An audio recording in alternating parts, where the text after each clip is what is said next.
It's March 23rd, 2026. I am at Joel Pearl, thejoelpearl.com on Blue Sky, and it's time to get in the weeds. A marvelous Monday. It's overcast in the city of Toronto. We might get some snow, but it ain't going to stay. Spring is here, but not today. Jeremy Lambert is here. He's ready. How you doing, pal? I'm fine. I didn't watch any wrestling this week, so I don't know what we're going to talk about. Me neither. I'm screwed, brother. What are we going to do? Do you want to talk about Cody Rhodes' $10,000 tour bus? Tour is back. Do we just play the clip from last year? I feel like at this point we could just do that. Yes. Yeah. Nobody gave Steven Jensen enough money to fly to Vegas and do the bus tour last year. So I guess we have less than a month of leeway, but if someone has $10,000, let's say conservatively $500, then we could do it. Steven Jensen can fly in, do the bus tour, fly out, and then tell us about the experience on the show. Yeah. I feel like that's what we could do. Well, that's our show today. I hope everyone enjoyed it. This was not a wrestling weekend. There wasn't much going on. My lovely wife just brought me coffee. So I could see that. I didn't think it was the cat, unless the cat suddenly grew opposable thumbs. Maybe. Cat's kind of dumb, but cat, I was going to say helpful. That's not true either. The cat exists, you know? Does it? Exist. Okay. Yeah, allegedly. I mean, there are plenty of photos of the cat trying to help you and not work. Yeah, hasn't been my work buddy for the past couple of days. I don't know if she's getting tired of hanging out with me, or I've been watching a lot of March Madness. Maybe she got tired of watching the March Madness. We can talk about March Madness. There's a lot of great games going on there, but Joel doesn't know ball, so I just don't watch basketball. It's the difference between not knowing and not caring. Yeah, you also don't know ball. No. How about I don't know how much we're gonna go there. Balls? What? I don't know, man. So I don't know how much we're gonna talk about there with basketball, but some great games over the weekend. Iowa and Florida yesterday was really fun. Florida, a 1 seed, lost. So sorry if your bracket has been busted off of that, since they went down in the first weekend, I should say, not the first round. They went down in the first weekend. There's a game it was Friday morning. It was like the first game on Friday it was really, really good. Kentucky and Santa Clara. That was a fantastic game. Friday's games weren't like super great, but that first game on Friday, Kentucky and Santa Clara, was really, really good. I don't feel like there were too many great games on Saturday. That one felt like it was kind of blowout heavy. And then yesterday started like it was going. Nebraska and Vanderbilt, actually. Nebraska and Vanderbilt. Now that was actually a really good game, because that was the game before Collision came on. And Vanderbilt had the half-court three that I can't believe that shot didn't go down. That was a great shot by that kid, and unfortunately he missed it. But yeah, that was a really good game on Saturday. I don't think there's anything else too strong on Saturday. And then Sunday, as I mentioned, Iowa and Florida was really good. So yeah, I think this is one of the best weekends in sports, because you just get 4 days of good basketball that becomes exciting basketball, because all these kids are just playing their hearts out, but they're not like the most skilled in the world because they're college kids. But it's madness for a reason. So it was a fun weekend. What's the maddest you've ever been? The maddest I've been? Yeah, talk about madness here. From what? Just in general? It's a general madness. Oh, Joel, you already know the answer to this. This is something where like my team lost, and so I was mad about that. Like, I don't know if there's something in your past where you remember being more angry than that. It was because my team lost and my personal life sucked. So it was a combination of both of those things. I can get over my personal life being bad, which, it hasn't been bad for years now. I can get over that if my team is winning. You throw in like my team losing on top of that stuff not being good, oh, I'm terrible. I've had a lot of long talks with Sammer just late night talks of just everything's falling apart. I love this. This is a missed opportunity from AEW. They should have had a triangle of March Madness. Every single episode that is preempted by the March Madness tournament, there should be some sort of full triangle of madness integration. Not just one and then a tag team match, or they should all be together on screen doing something. The triangle of March Madness all month. I'm not opposed to that. I think that'd be funny. I mean, Decla's been on television. She did a promo on Saturday. Julia, our sisters and both of them wrestled this weekend. They lost. But that's why I also added to the point. They need to be all three together. Yeah. Otherwise, you're just, profiling three people in different times. I need the triangle to be the triangle together. Yeah, that's fair. I like that. They should break down the tournament. That would be great. They should have been doing a bracket and everything. They should have done. I want to see Thekla break down like the tournament, because I'm not sure. Or maybe I'm stereotyping her here, but I don't know if she watches any basketball. She's done a bunch of interviews. Somebody should ask her this. But yeah, I don't know if she watches any basketball. Sky Blue's from Chicago, so maybe she's seen a little bit about. Although she grew up not in a Jordan era, so it wouldn't hit her as hard. Julia Hart, I don't know. That could go either way. And Thekla, I didn't feel like she's seen a ton of basketball in her life. And if she has, I apologize that I'm wrong there. But yeah, I want to see her do a tournament bracket. I think it'd be very fun. This is why Toni needs to join the show, by the way. All right, so here I'm gonna tell this story. I don't care at this point. Yeah. So as everyone knows, SmackDown. Or maybe you don't know, and I'm telling you this for the first time. Yeah, I don't think SmackDown. What? Yeah, I don't know if everyone watched SmackDown. Yeah, SmackDown ended in a DQ. It was the women's title match between the Bellas, women's tag title match between the Bellas and the Irresistible Forces, and it ended in DQ. And as people know my rule, I am not going to talk about your show. I'm not going to review your show if your main event ends in a DQ, because I feel like you have wasted my time, and I'm not going to give your show any type of publicity, whatever publicity you get out of this stupid show, which is none. But so I tweeted, well, I'll send my exact tweet here. I don't want to, put words in my own mouth out here. But after SmackDown ended, I didn't tweet a bunch this weekend, so it's actually very easy to find. After SmackDown ended on Saturday, I said DQ in SmackDown main event. No major shows this weekend. Joel doesn't watch New Japan, so we can't even talk about the New Japan Cup and Callum Newman winning that. Look good. What the H am I going to talk about on Monday? I'm trying not to curse at all this week. Okay? No cursing this week. This whole week. All right. Good luck to you.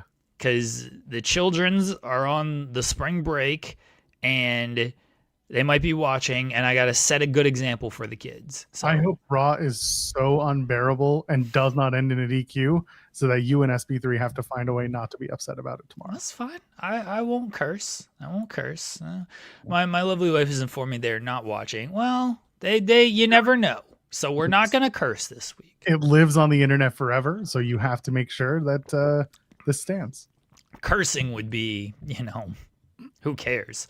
They hear their siblings curse all the time. So, because, the age ranges are 50 to 5 between the 30 of them that we have. So I feel like some of those ages are teetering into you could be a grandfather territory, but yeah, it's fine. It's gonna leave that alone. Yeah. It's okay. So I sent this tweet out. Yeah, no cursing, everybody. No cursing this whole week. I'm sure I'll break that rule, but we're gonna try here. I sent this tweet out on Friday. My wife was like, "Did you just say 50?" Yes. That's the age range of the kids, baby. I don't know what that makes us, but it's fine. I sent this tweet out on Friday, right? I sent this tweet out I'm going to give timestamps on this thing. How about that? Good stuff. Let's do that. I sent this tweet out at 10:45 after the SmackDown DQ. which means it was before the final segment. A certain elite owner messaged me and said, lots of slam dunk collision and this coming Wednesday night's Dynamite on the show Monday. And I said, you should join the show on Monday. $6.9 billion. I'm going to send him this link right now. And I'm going to say, come talk about this Wednesday's Dynamite and Slam Dunk Collision. We're going to see how that goes for me. We're going to just send him the link right now. Just be like, we're doing it. There you go. I'm sending it to him right now. Come join us and talk Slam Dunk Collision. I got to butter them up and say, great shows, by the way. Yeah, they were fun. I mean, they were good wrestling shows. I mean, good for them, you know. Yeah, I got my feelings about Lio Rush and his situation, but you know. Oh boy, yeah, we can talk about that. Yeah. So come join us and talk Slam Dunk Collision. Great shows, by the way, and Dynamite, looking like a great show. And also today's thumbnail, because of all of the lack of wrestling to talk about, we are doing a deep dive into the Whodunnit of Toni Storm. Oh, okay. We're gonna analyze the picture, and we're gonna take note of all the things and who they all relate to. How bored are we today? Well, we got 2 hours to fill and 3 hours of SmackDown not to talk about. So there you go. And there was a lot that happened on SmackDown, but you know, you can talk about it. No one's preventing you from talking about it. If I wanted to talk solo to the wall, I'd watch TNA on a Thursday. Okay. I already do that, and I have to do that all by myself until May 15th. I found out that's the next live edition of Impact where I get Crest back. Good. I'm solo until then. I don't even know if I'm doing the Rebellion post show because I'll be in Vancouver, so I don't even know if I'm going to watch it on Saturday night and then do a post show. Seems kind of counterproductive. Is Rebellion the one I'm supposed to go to? Yeah, that's the one in Cleveland. Good luck. Enjoy Edward Edwards versus Mike Santana for the world title. I'm not going to that. Henry saying Joel doesn't want to talk about SmackDown either. There's like 3 things from SmackDown that I would want to talk about, and not for any serious reason. I want to talk about, you know, mark-ass indie nerd Matt Cardona. Okay, I'm going to break my rule a little bit. Randy Orton's delivery on that kills me. Aces. It's so good. It's like he is like firing up as he is speaking. It's like he gets stuck. It's like, Marquez Stooge, indie nerd. It's so good. That alone. And at that point, I was like walking out of the room listening on my headphones, and I was like, what did he say? And I ran back and replayed it. It was so good. See, that stuff, that's what I'll talk about. The rest of it is just like, why is Jelly Roll doing 3 soliloquies? What are we doing with this? That's you know, that stuff I don't care about. Yeah, just that particular segment, the best. I feel for Cardona, but also he got kicked in the dick later, so everyone's okay. Except for Matt Cardona's dick. Seems like a Matt Cardona's dick problem, not me. Anyway, so there you go. That's me talking about it. Kate saying very recently became a huge Randy Orton fan. That's a problem going into WrestleMania because they don't want you to feel that way about him. Oh, but here we are. Was someone earlier, I think, was asking us about the Chappell Roan stuff from the weekend? Oh yeah, doesn't she beat up kids? Or her bodyguard beats up kids? The bodyguard, I think, stopped someone from approaching her. So Chappell released a statement or wrote a story on Instagram. It's funny that like a statement is an Instagram story because God forbid it goes through a PR company. Anyway, I mean, it does. It's disseminated differently than back in the day. Anyway, so she released something, said, I've seen the recent backlash that I've been receiving a lot of messages about the situation, and I have been receiving a lot of messages about the situation. I want to start by saying that I have always been very clear about my boundaries. When I'm on stage, performing, in drag, at a work event, doing press, I'm working, and outside of that, I'm not in work mode. I'm a person, and I'm allowed to exist privately. I just woke up. I deserve my space, especially in moments like breakfast.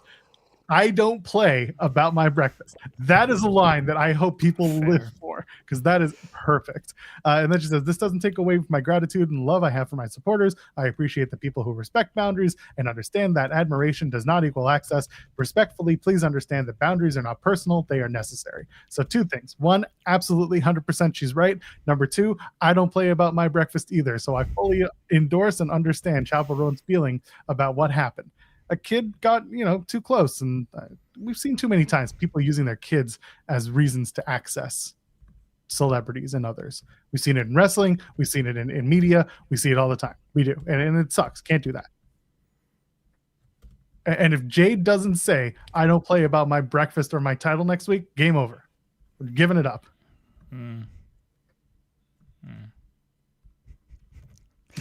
I mean, I get where she's coming from. I don't know if this is his parents were like using this kid. I feel like the kid was probably a big Chappell Roan fan, and she's like, get out of here because I don't play about my breakfast. It's a fine line with this stuff, right? Because there are too many fans who are crazy and who are stupid and who do cross those boundaries, and and then there are kids. Oh, the kid's father was apparently Jude Law, and this kid isn't. Yeah, this kid is probably just a Chappell Roan fan. Like, this kid isn't trying to be like. Why doesn't Jude Law know better? The kid was just probably saw Chappell Roan and was like, "Oh shoot, let me go say hi to Chappell Roan," and then the bodyguard's punting him in the face. Well, why isn't the dad being like, no, like, come on? Well, I don't know if Jude Law was there. Like, Jude should have been there. Then why aren't you wrangling? She was with the stepdad. And apparently the stepdad is some famous soccer player. Oh, that's even worse. The stepdad, who is also in the public eye, should know better. And they were just going through. My wife is very up on this. I'm not. But she was just going through the hotel. It doesn't sound like, at least according to them, like they were like sitting down and having their breakfast. I guess they were on their way to breakfast, but I don't know. I like the Chappell Roan. She makes some good music, but this one a little rough. Might be a little rough here. No, she don't play with her breakfast. Come on, let her have her time. Everyone deserves to have their time. If she's just walking through the hotel though, and like the kid just wants to come up and like take a picture or whatever, I don't know. What is she doing? Maybe she's sitting at the hotel trying to enjoy a meal in private. Who? I just said that she's walking through the hotel. Chappell Roan is. Chappell Roan. Well, you pronouns, pal. There is no pro. What do you mean pronouns? What was the kid also a girl or a boy? We don't know this, do we? The kid was I don't know. I assume it was a boy, I think, or a girl. Sorry, it was a girl. But I said Chappell Roan. And then he said she was walking through. Regardless, doesn't matter. The point to all this is that Chappell Roan deserves to enjoy her breakfast. The kid and the father should have been like, nah, leave her alone. The story is all the kid did was wave and then got punted in the face and dragged out back by Chappell Roan's security. Yeah. Why is Chappell Roan employing Bully Ray? The kid was walking by, or the kid was waving and smiling while walking by, and the security guard got sent over. It sounds like they just didn't like this kid's face. I believe that there is some truth in the middle of this. I don't believe that. Well, sure. That's some bullshit. That's some bullshit. Sure. But if that's the true, like, that seems kind of harsh there. They should have, listen, maybe Chappell Roan should have beaten up the kid herself. Oh, that wouldn't have gone well. Well, it sounds like a Chappell Roan problem at that point. Not the security. Yeah. Yeah, Chappell Roan should have went up to the kid and called him a mark-ass stooge and an indie nerd. And then we would have been feeling a lot better about this whole situation. It doesn't seem like great on the Chappell Roan here. Like, if the kid was just smiling and waving, come on. There is a middle. That's the whole point. One side is very extremely saying one thing, and the other side saying very extremely. I don't know. The other side is saying anything. I mean, I guess the other side is saying respect my boundaries. I don't play about my breakfast. That line is gonna live in infamy in my But the Chappell Roan didn't like say what like fully happened. It was just respect my boundaries. I don't play about my breakfast. Like it doesn't say like the kid approached me like wanting an autograph and I, was very clear I wasn't going to do that at this time. It's just respect my boundaries. I don't play about my breakfast. Like anybody can say that. I'm very curious as to what this breakfast was that she was so like wanting this breakfast. I mean, if it was at a hotel, probably not like great. I mean, if it's a good hotel, then it's gonna be Maybe. a good breakfast. I've had good breakfasts at good hotels. Okay. It's not always, it's not always runny eggs and garbage. Sometimes the eggs are real. Sometimes the pancakes are fresh. Sometimes the muffins are legitimate. Waffles? What if they were waffles? What if she was like, I was making an egg, waffle, and bacon? Is she a vegetarian? She strikes me as a vegetarian. But regardless, whatever she's eating, it's good enough that she was all about it. A Brazilian breakfast, whatever that would consist of, probably lots of different meats. So I guess the vegetarianism's out the window. I would have been all over that too. I wouldn't play about that breakfast either. And I also would love to know Tony Khan's thoughts on breakfast. Well, you can't eat eggs in the afternoon because that makes you gay. So don't do that. Oh, shit. That must mean I'm very gay. I do love breakfast any time of day. Yeah, we need, you know what? This is the perfect opportunity for Muscle Man Malcolm to ask Chappell Roan about her, about her Waffle House photo. That's the crossover that we need. She's probably gonna have security punch him as well. That's fine. He can punch back. Have you seen this guy? He's stocky. Yeah, Punch people. He could take you out. Yeah, I mean, Malcolm's a big dude. He's a strong dude. Yeah, he's not Muscle Man for no reason. It's true. Out here. So I like Ryan's idea. Maybe it was bagel bites. Yeah, pizza in the morning. You can do that. Yep. It's not just for supper time. Yeah. Oh man, I don't know, man. What's your favorite Chappell Roan song, Joel? Pink Pony Club. I knew you were gonna say that. That's come on now. Come on. I think it's on my kids' playlist somewhere. It's a song like that's not a kid song. No, neither are most of the K-pop Demon Hunters soundtrack. But here I am having to put those on a card for a kid. If I'm gonna do it, at least I'm gonna figure it out. Louis saying PK looks like he has 3 cans of White Monster for breakfast. Like Tony, man, if Tony joins the show this morning, we're gonna ask him about his breakfast. Does he play about his breakfast? We'll see. He's not gonna join this. No, show. He ain't up this early. Come on. No, he's not that he's not up this early. He's 100% up this early. That's not the issue. That man doesn't sleep. That's fair. He's just doing better shit than this. Yeah. Although it would be the funniest jump scare if he did. Oh man.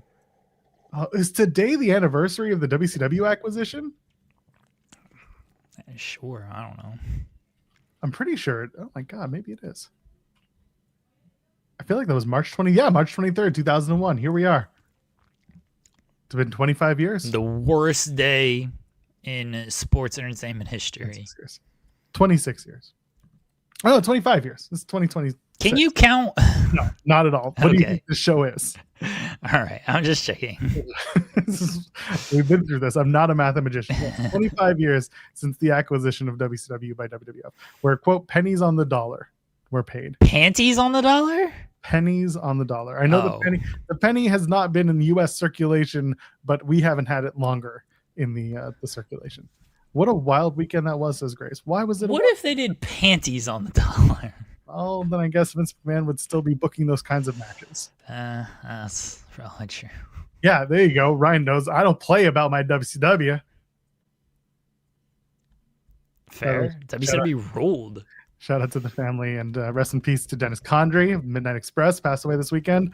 You want to talk about WCW and the NWA and Mid-South and the history of professional wrestling and one of the best tag teams ever, which he was a part of. They passed away this weekend. And it's sad news. He was in his early 70s. And Dax Harwood did post a GoFundMe with the consent of, I think it was his wife, he said he spoke to, about putting together a GoFundMe to cover funeral expenses. If you have the ability and you want to donate, you can do that. It's at, I believe it's pinned to Dex's Twitter pages, and it's going around. I know that we probably have posted the GoFundMe at one point in our Fightful on our news site, so go check that out if you're interested. And yeah, we send our love to one of tag team wrestling's greatest performers. Yeah, that news came out like Friday night. It was very late, unfortunately. And Dennis Condrey, midnight. It influenced a lot of what you see in tag team wrestling, at least throughout the years. And nowadays, the style has changed so much. But obviously, like, FTR is still very true to that style of wrestling, and likes to, and always, make sure to pay tribute to that style of Southern tag team wrestling. But go back and watch when wrestling was actually good, when Dennis Condrey was doing it. This is one of those times where I know a lot of people don't care to listen to Jim Cornette's opinions on yeah, but this isn't even an opinion. He's gonna have stories and stuff. This is going to be a very different Jim when he does record about his friend, and that's one of the things that I am I don't want to say looking forward to, because that kind of sounds macabre, but I think people know what I mean when I say it. It will be very tasteful. It will be a lot of stories. Eulogizing his friend is probably a good way to put it, but that's one time where I'm looking forward to seeing what Jim Cornette will say about his friend and the life that they had together, because man, they had several years doing this thing. Years, like decades almost. Actually, you're probably looking close to, what was it, 1970s? Yeah, we're up there, baby. Louis saying, no cursing, but can you give us a tease? I'm not using the letter that comes before the FTs. The Solo and the Sokoa's tease. Yes. Big fans of soon to be Roman Reigns light Solo Sikoa. And you got your finger on the button? No. You're gonna get your finger on the button because of all the super chat. No? All right, then I'm just gonna read it. Vanilla Fumble. I gotta pop my dick, man. Fine by me. This is what we call people who skip breakfast. Best meal of the day, and I don't play about it either. See, Vaughn gets it. Pops his dick for breakfast. Yeah, I get it. Don't play about your breakfast. Right. I know people who. My wife is not necessarily a morning person, but she's got to have her coffee and her breakfast in the morning, and then she becomes more of a person after that. And she makes this very clear to the kids, and they don't care. But I get where she's coming from. She doesn't, take them out back and throw them into a ditch like Chappell Roan's did. But first of all, let's get it right. Chappell Roan didn't do it. The security did it. All right, like she ordered them to do. That's better. She ordered the hit. She didn't personally carry it out. That matters in a court of the law. Public opinion different. But, we're talking about legalities here. Oh, yeah, I get it with the breakfast and stuff. That's fine. You can't I still think Chappell Roan could have reacted in a little bit of a better way. At least the security could have, Maybe she would have reacted better if she had her breakfast first. Something with which she does not play. Yeah, but you gotta understand the position. How long has she been up? That's the real question. Well, when it's if she'd only been up for 5 minutes and was going to get the breakfast, okay. If she's been up for an hour and then is going to get breakfast, that's her own fault. Get it earlier.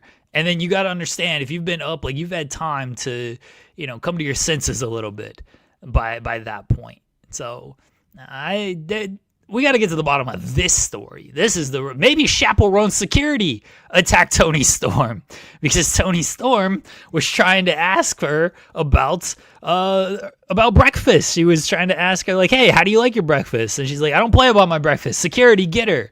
And then Toni Storm's dead now. I mean, it's entirely possible. These are questions that we need Toni to answer. Did Chappell Roan take out Toni Storm? Well, Tony Khan's not going to tell us this. He's going to tell us watch the show. Oh, fine. Maybe he can watch it with us while we dissect what's going on. That's what we need to do. We need to bring back the watch-alongs, and it's Tony watching Dynamite with us while he's producing Dynamite. We need to do what they used to do for Rampage. They all get together at someone's house and watch it together, have some popcorn and some. Is that a thing? Wine. Yeah, it was something that Brit used to talk about. I don't remember. Sure. Man. She would have watched an hour of Slam Dunk Collision. She would have been wide awake. I don't know about that. I need to ask about Chappell Roan breakfast at the Scrum. That's right. I don't. There are Scrum questions and there are interviews with Tony questions. We have them separated for a reason. Well, I mean, look, if Tony joined the show today, which he's not going to, I would ask him about the Ricochet tweets. Like, it's not like we're going to just have a full-on friendly conversation with Tony. And I think that's why he's probably not going to do it, is because he probably knows, like, I like these guys, allegedly, but I also don't feel like answering these questions right now because let's let it die down a little bit. Because, a week from now, when he starts doing media again, nobody's going to care about this stuff, unfortunately.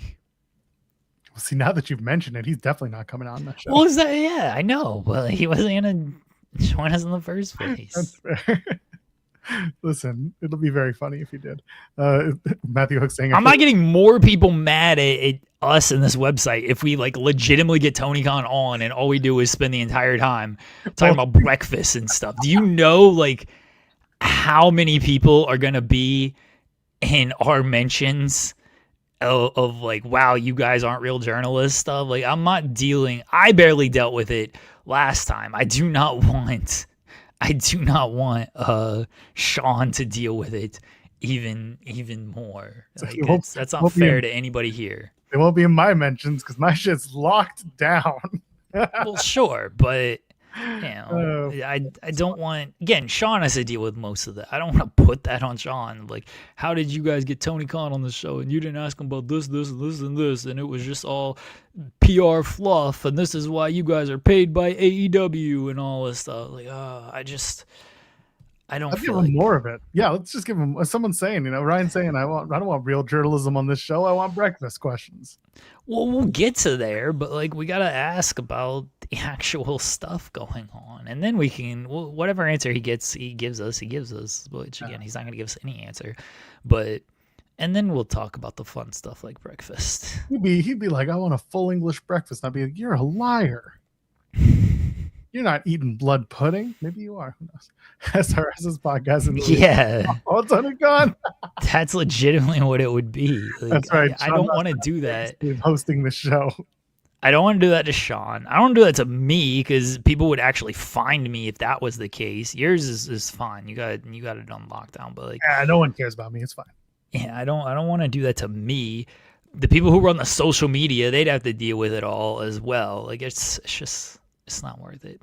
Oh, 100%. It's not going to matter. But like, if we outright avoid like asking about like the Ricochet and the bid, like specifically the Ricochet, the bid, I don't think people like care as much about because that's fun. That's not like let's be mad about this.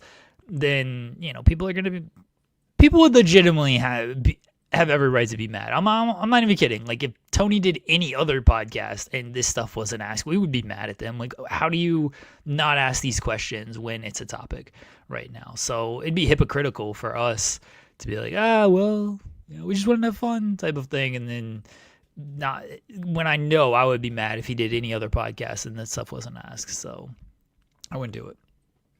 Again, if he showed up, the jump scare would be worth it alone. Just pops up in the background and be like, what the hell is this? Do you think I could fake a jump scare like an hour from now and be like, oh?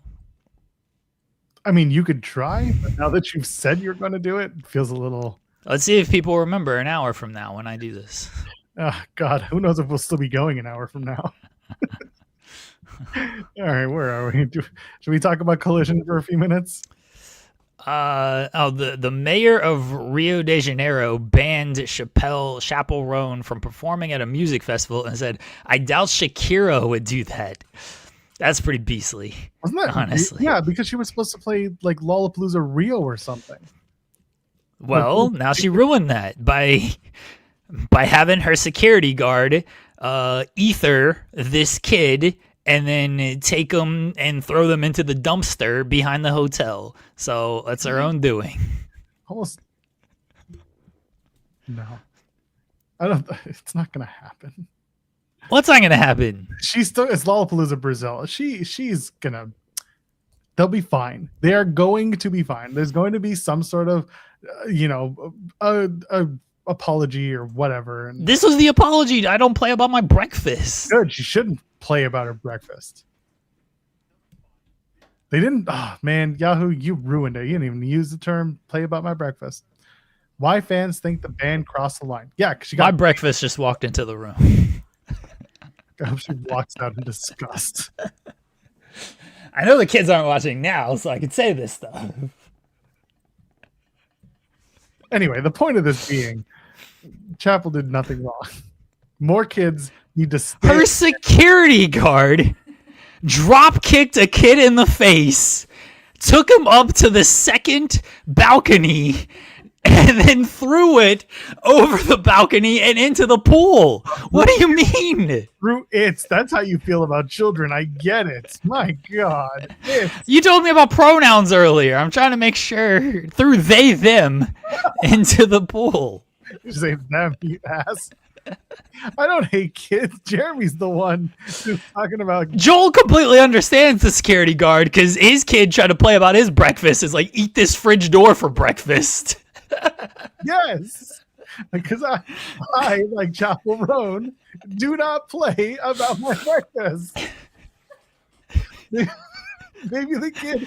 This security guard beat this kid with a fridge door and then threw it in the freezer. Like, come on, you can't do that to a child. Some children need to be taught manners. This child clearly had none, and as a result, bad vibes. Bad breakfast, and you can't play with breakfast. Breakfast is the most important meal of the day. Maybe the kid was just a giant fascist. The kid just smiled and waved. Yeah, who does that? And now the kid can't smile or wave anymore because the security guard took the kid and cut all its fingers off. They'll learn to smile again. They smile with waving like this. Couldn't just cut the hand off, right? No, not the hand, just the fingers. I said you couldn't just cut the hand off. No. It's more damaging if it's just the fingers. The fingers take more time to stitch. The kid can't smile anymore because the security guard took the kid and stitched its mouth shut. And so now it's just closed.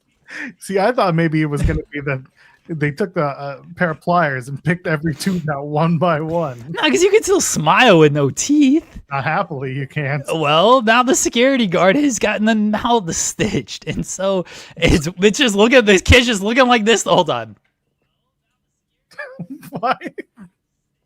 Why is this kid doing the? Because his fingers are cut off, Joel. This kid's just... Oh, anyway, the kid deserves this.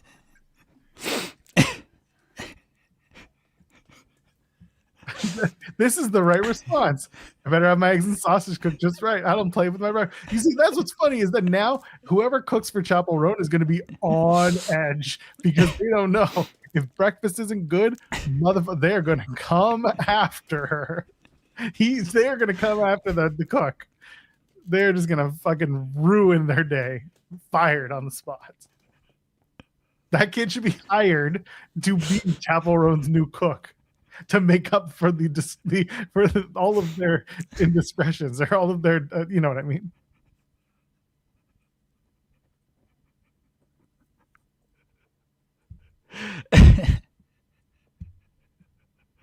I just keep running scenarios of what the security guard did to this kid. Sure I got so many ideas of what this security guard did to this kid. You gotta stop watching TV at night. I watched we watched the Jay and Silent Bob movies this weekend. That's what I did with my weekend. It's a good We way to spend watched the weekend. Yeah, we watched Strike Back and then Reboot this weekend. So Reboot was the best show ever created. well, Jay and Silent Bob Reboot. I'm talking about the show Reboot. I never saw it. Really? With the animated show? The inside a computer? Mainframe? No. Bob the Guardian? No? No. Dot? No idea what you're talking about.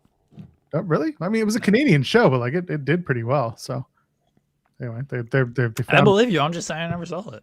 some company like bought the tapes years later and like they're restoring them. It's really cool. Okay. Great show. Go watch that. All right. Yeah, people in the chat remember Reboot because it was one of the best shows ever. Sure. Very ahead of its time, actually. I never seen it. It's fine. Yeah, I love the idea that the kid and the security guard. It's exactly like Batista and Rey Mysterio. Just the board on the bodyboard, and the security guard just slammed the bodyboard with the kid on it into a fridge or something. This security guard put this kid on the board, and instead of waterboarding it, just eggboarded it. Just continued to pour eggs on this kid's face. And while saying over and over again, Chappell Roan doesn't play about her breakfast, and then continue to just pour eggs. But it was always a mixture of eggs. It's like, oh, now you're getting scrambled eggs. Now you're getting over easy eggs. Now you're just getting straight yolk eggs. And now just they're throwing hard boiled eggs at this kid.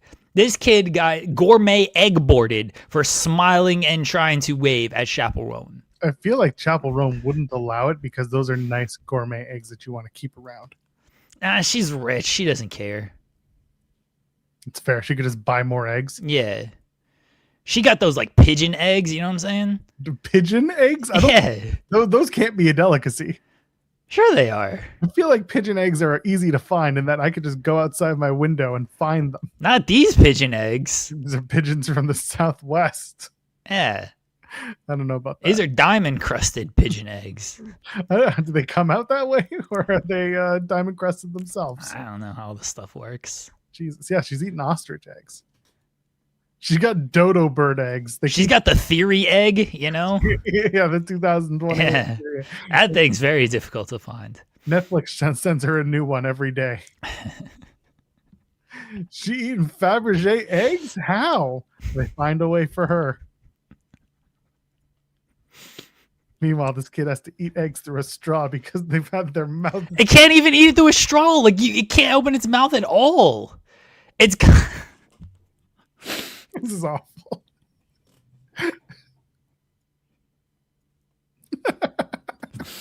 All right, should I say what I was just thinking there? Well, it depends. How bad is it? You seen the South Park episode where they stick the food up their butt and then poop out their mouth? That's what this kid has to do, except she can't poop because her mouth is shut. So her poop just gets logged into her mouth. Anyway, leave That's what Chappell Roan's security guard did to this kid, Joel! a thumbs up on the video. Subscribe to the channel 5 days a week, 10 a.m. Eastern. People have already done it, but donate a super chat because otherwise the show's going to get pulled by 11 o'clock Eastern. Never to be seen again because Chappell Roan's going to hunt us down. We've said her name too many times, so now she feels the boundaries are being disrespected. She should join us. She should. We should send Chappell Roan a message. Dear Chappell Roan, we understand you love breakfast. Please join us on our morning show to discuss what breakfasts you love.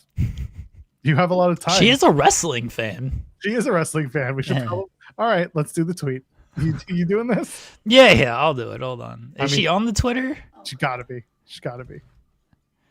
Hold on. Because I don't do the Instagram, so yeah, she's at Chappell Roan. She doesn't have a ton of followers. Oh man, when's the last time she tweeted? Since like 2025. Yeah, I don't feel like this is gonna go well, but we'll try it anyway. Yeah, she has not replied to anything. We'll try it.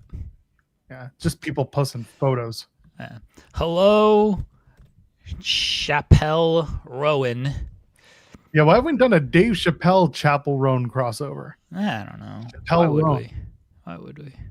Feels like. Well, actually, I don't think Dave Chappelle would do it because. Anyway, Hello, Chappell Roan. Hope you are enjoying your breakfast. Nice. Please join our morning show to discuss breakfast and wrestling. That it? We don't play about either. That's right. We take breakfast very seriously. Thank you. All right. In fact, after the show, I'm going to go have more breakfast. Same. Nice. Wait a minute. The Chappell Roan vans are pulling up to your house right now. Yeah. Some people have ICE agents show up at their door. Jeremy gets Chappell Roan. Oh my God. TK and Chappell Roan on our show at the same time would be the most scary and weird experience ever. Let's do it. Oh man. So how did your show blow up? I can't even begin to tell you how. Just watch it. Is it nighttime in Brazil? No, they're not that far apart. She's not in Brazil. Is she back? Well, I don't know. She got banned because the president was like, "You ain't Shakira, so get out." I thought Shakira was Colombian, not Brazilian. I don't know. Shakira rules, though. I mean, she does until you try to mess with her breakfast and you find out that she's also very serious about it. Nah, Shakira wouldn't do that. Shakira did Zootopia, man. She gets it. It's 11. Yeah, they're an hour ahead in Brazil. All right, so they're fine. Yeah, that's fine. When is Lollapalooza, Brazil? Is it? It's over, right? Yeah. It was only this weekend. Was she like headlining? Olivia Rodrigo, Justin Timberlake. What? Really? Justin Timberlake? Jesus. Alanis Morissette? What have we? God. What? Shawn Mendes? Tool? What's that song he did? Pete Stitches? Yeah, I think that's it. Stitches. Yeah. We covered that. That's a song named after that kid now. Jesus. Hey, that got me. Hold on. There's no way that was part of the. Come on. Show me the actual information. Oh my God. They've already shut down the site to give me the 2027. Screw you. Instant. Get the actual Lollapalooza lineup. Oh my God. This sucks. Okay. Here was Sunday. Tyler, the Creator, was one of the tops. Lord. Yeah. Cat's Eye. And Lord rules. yeah. What else was there? Is that it for that? Okay, that was Sunday. What's going on? What was Saturday? What was on the Saturday gimmick? Come on, show me the friggin' lineup. Instagram sucks for this game, let me tell you. All right, fine. Lollapalooza, Brazil. Lineup. Jeez, they really make this impossible. All right, you keep searching for that. I'm going to talk. All right, Sabrina Carpenter. Hold on. Okay, fine. Sabrina Carpenter was the headliner on Friday the 20th. She rules. And Chappell Roan was the headliner for the 21st. It was Saturday. And then Tyler, the Creator, was the headliner for Sunday with Turnstile as well. Turnstile? Yeah, Turnstile was opening for Tyler, the Creator. That's what the security guard beat that kid with, a turnstile. Did we get the turnstile count? Yeah, after we beat the kid with it. Deftones, they headlined Friday on the Galaxy stage. Skrillex headlined on Saturday on the Galaxy stage. And Lord, yeah. Oh, she was the Sunday. On the Flying Fish stage. Flying Fish? Yeah, just a bunch of Brazilian bands that you have never heard of. You heard of Cat's Eye? Exactly. And then there was the Perry stage that's also a bunch of locals. Anyway, not a great lineup this year. My God. The Viagra Boys is a legitimate name for a band. The Viagra Boys. Did they like pass out Viagra at the show? I mean, they were early enough in the day. There was about an hour in between their set, and then Interpol was next, and they opened for you take Viagra to Interpol. Okay. He gave me a thumbs up. And then Okay. Deftones were the headline that night All right. on the Galaxy stage. The Budweiser stage was the main stage. Okay. Yes, Ryan. Do I have memory of it? No. My memory, as people know, was awful. So if I've only seen the episode like once, which I've only seen it once, I got no real memory of that, especially because it was like years ago and everything. Like, I can only remember if I saw it maybe a week ago, or I'd have to see it multiple times. But yes, I have seen it. Just got no memory of it. I also don't remember anything. More kids should get beat up by pop star people. Oh, why? Pop star security. It's true. The Viagra Boy should have been performing on the Blue Chew stage. I feel like that's a conflict of interest. For whom? No one's dick, tell you that much.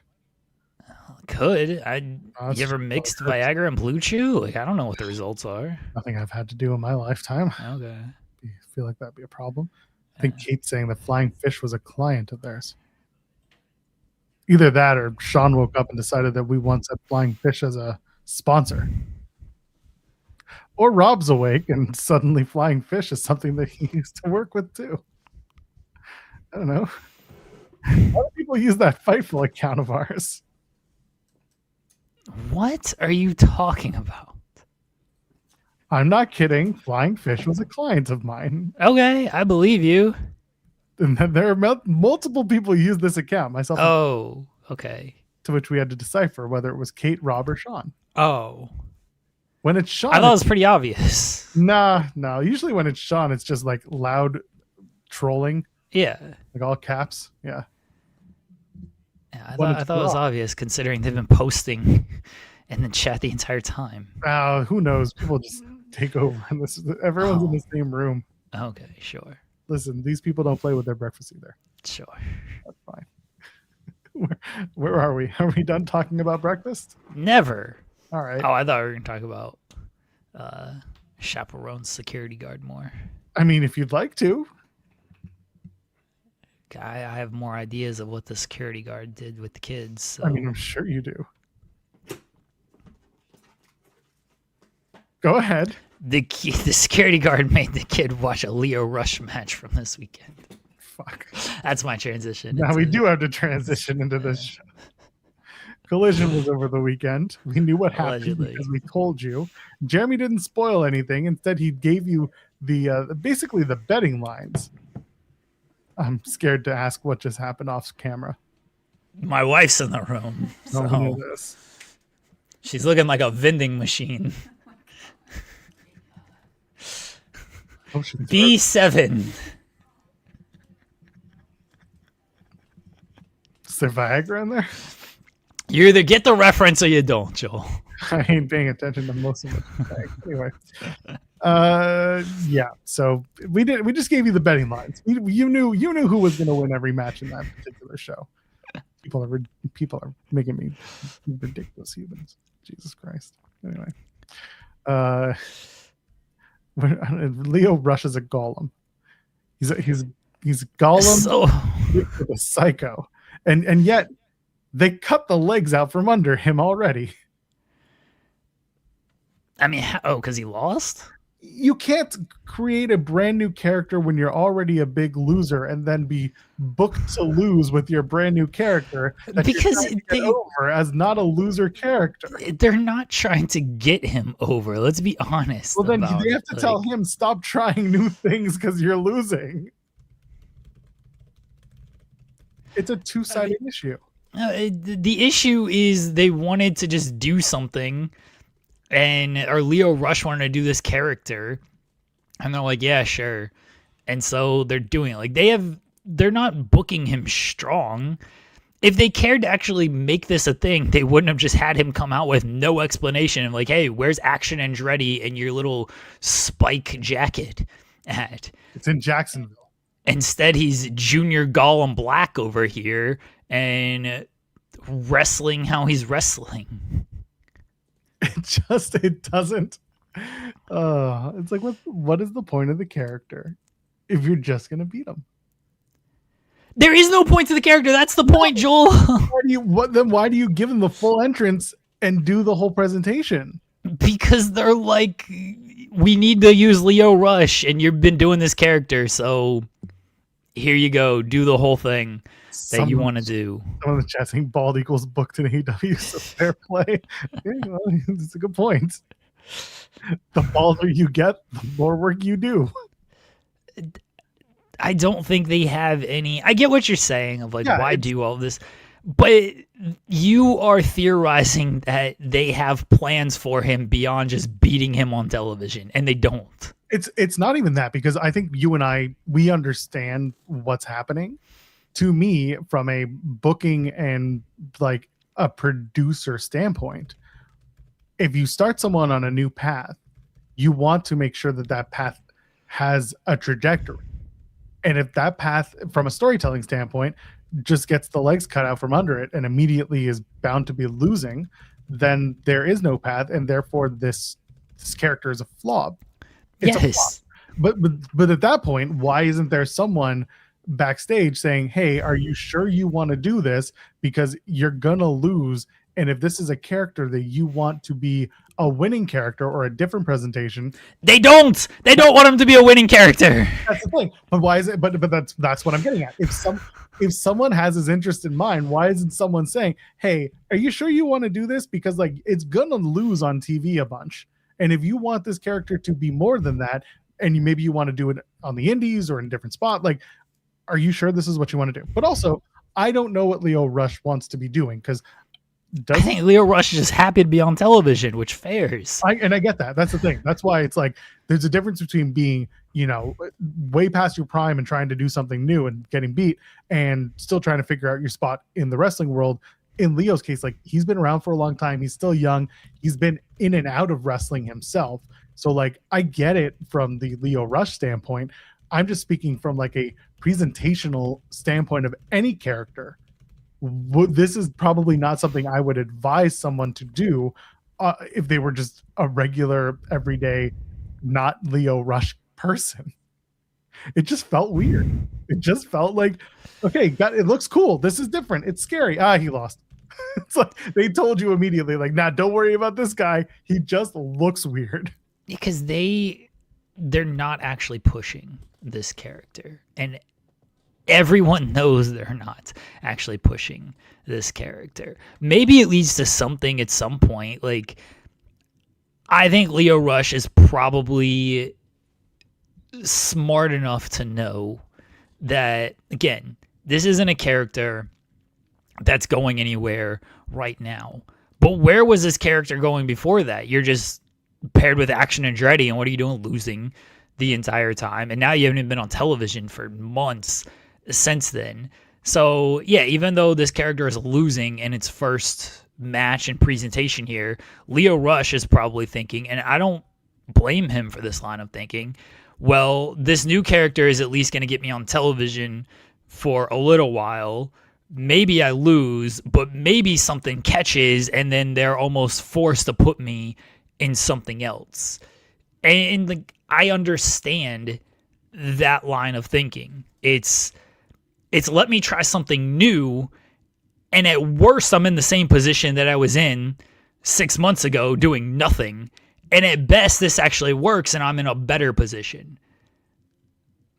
I think what I would have done, and I see Kate, saying it's Blackheart versus Blackheart. Yeah, I get it. It's like putting Pac in a match against Gravity, and everyone's like, ho ho ho, you get what you're doing here. LOL, bunch of shit posters, 6.9 billion.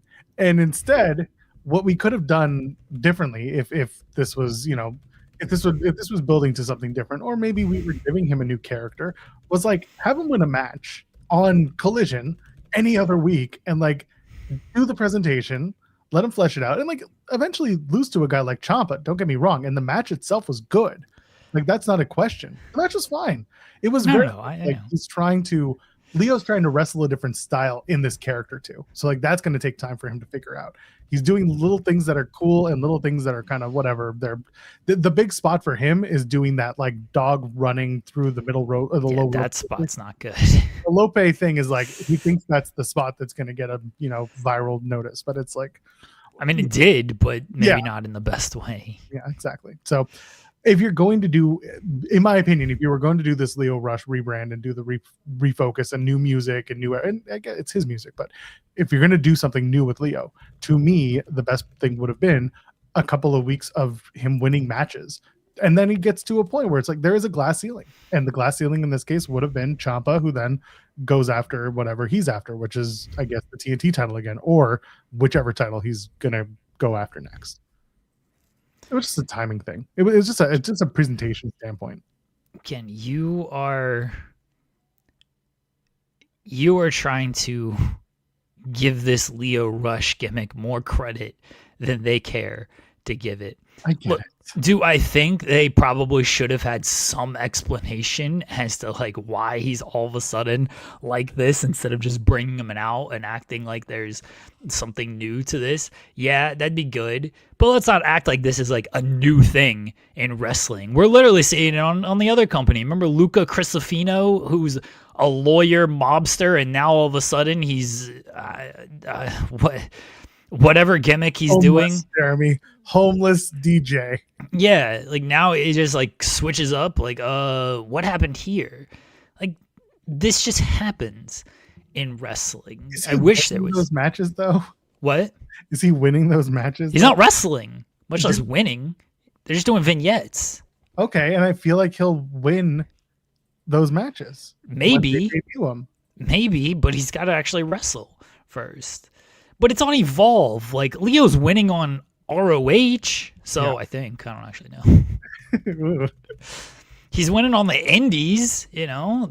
So that's the thing. It's like it's doing the Indies, and if you're gonna have this character on the Indies, like you may want to preserve it a little bit and not make it look totally awful.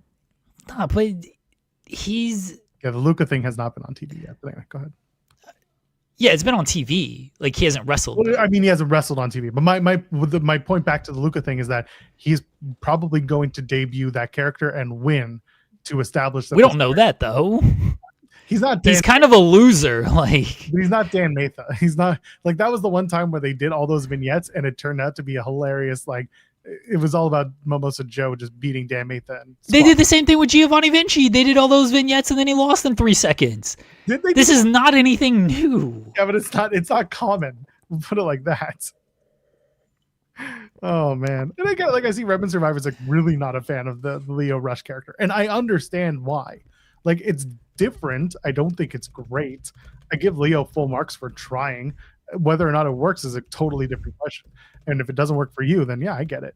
Yeah, the inspiration were the other people, the other team that I was going to go to, but also the inspiration were kind of expected to get squashed that quickly.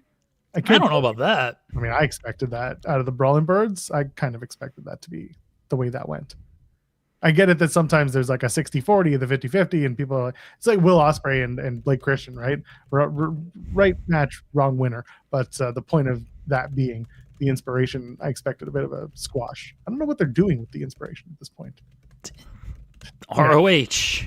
Are they on ROH? Did they? Yeah. They were on the tapings? Yeah, they were at the tapings. Good. They can win the ROH women's tag titles that they'll inevitably make. Yeah. So it's just, it's not that big. We spent way too much time on this, but apparently this was the only talking point. I mean, it's more about this. It's evil. That's it. It's also more about talking about a character, a character's presentation versus how you release it, the rollout process of a character.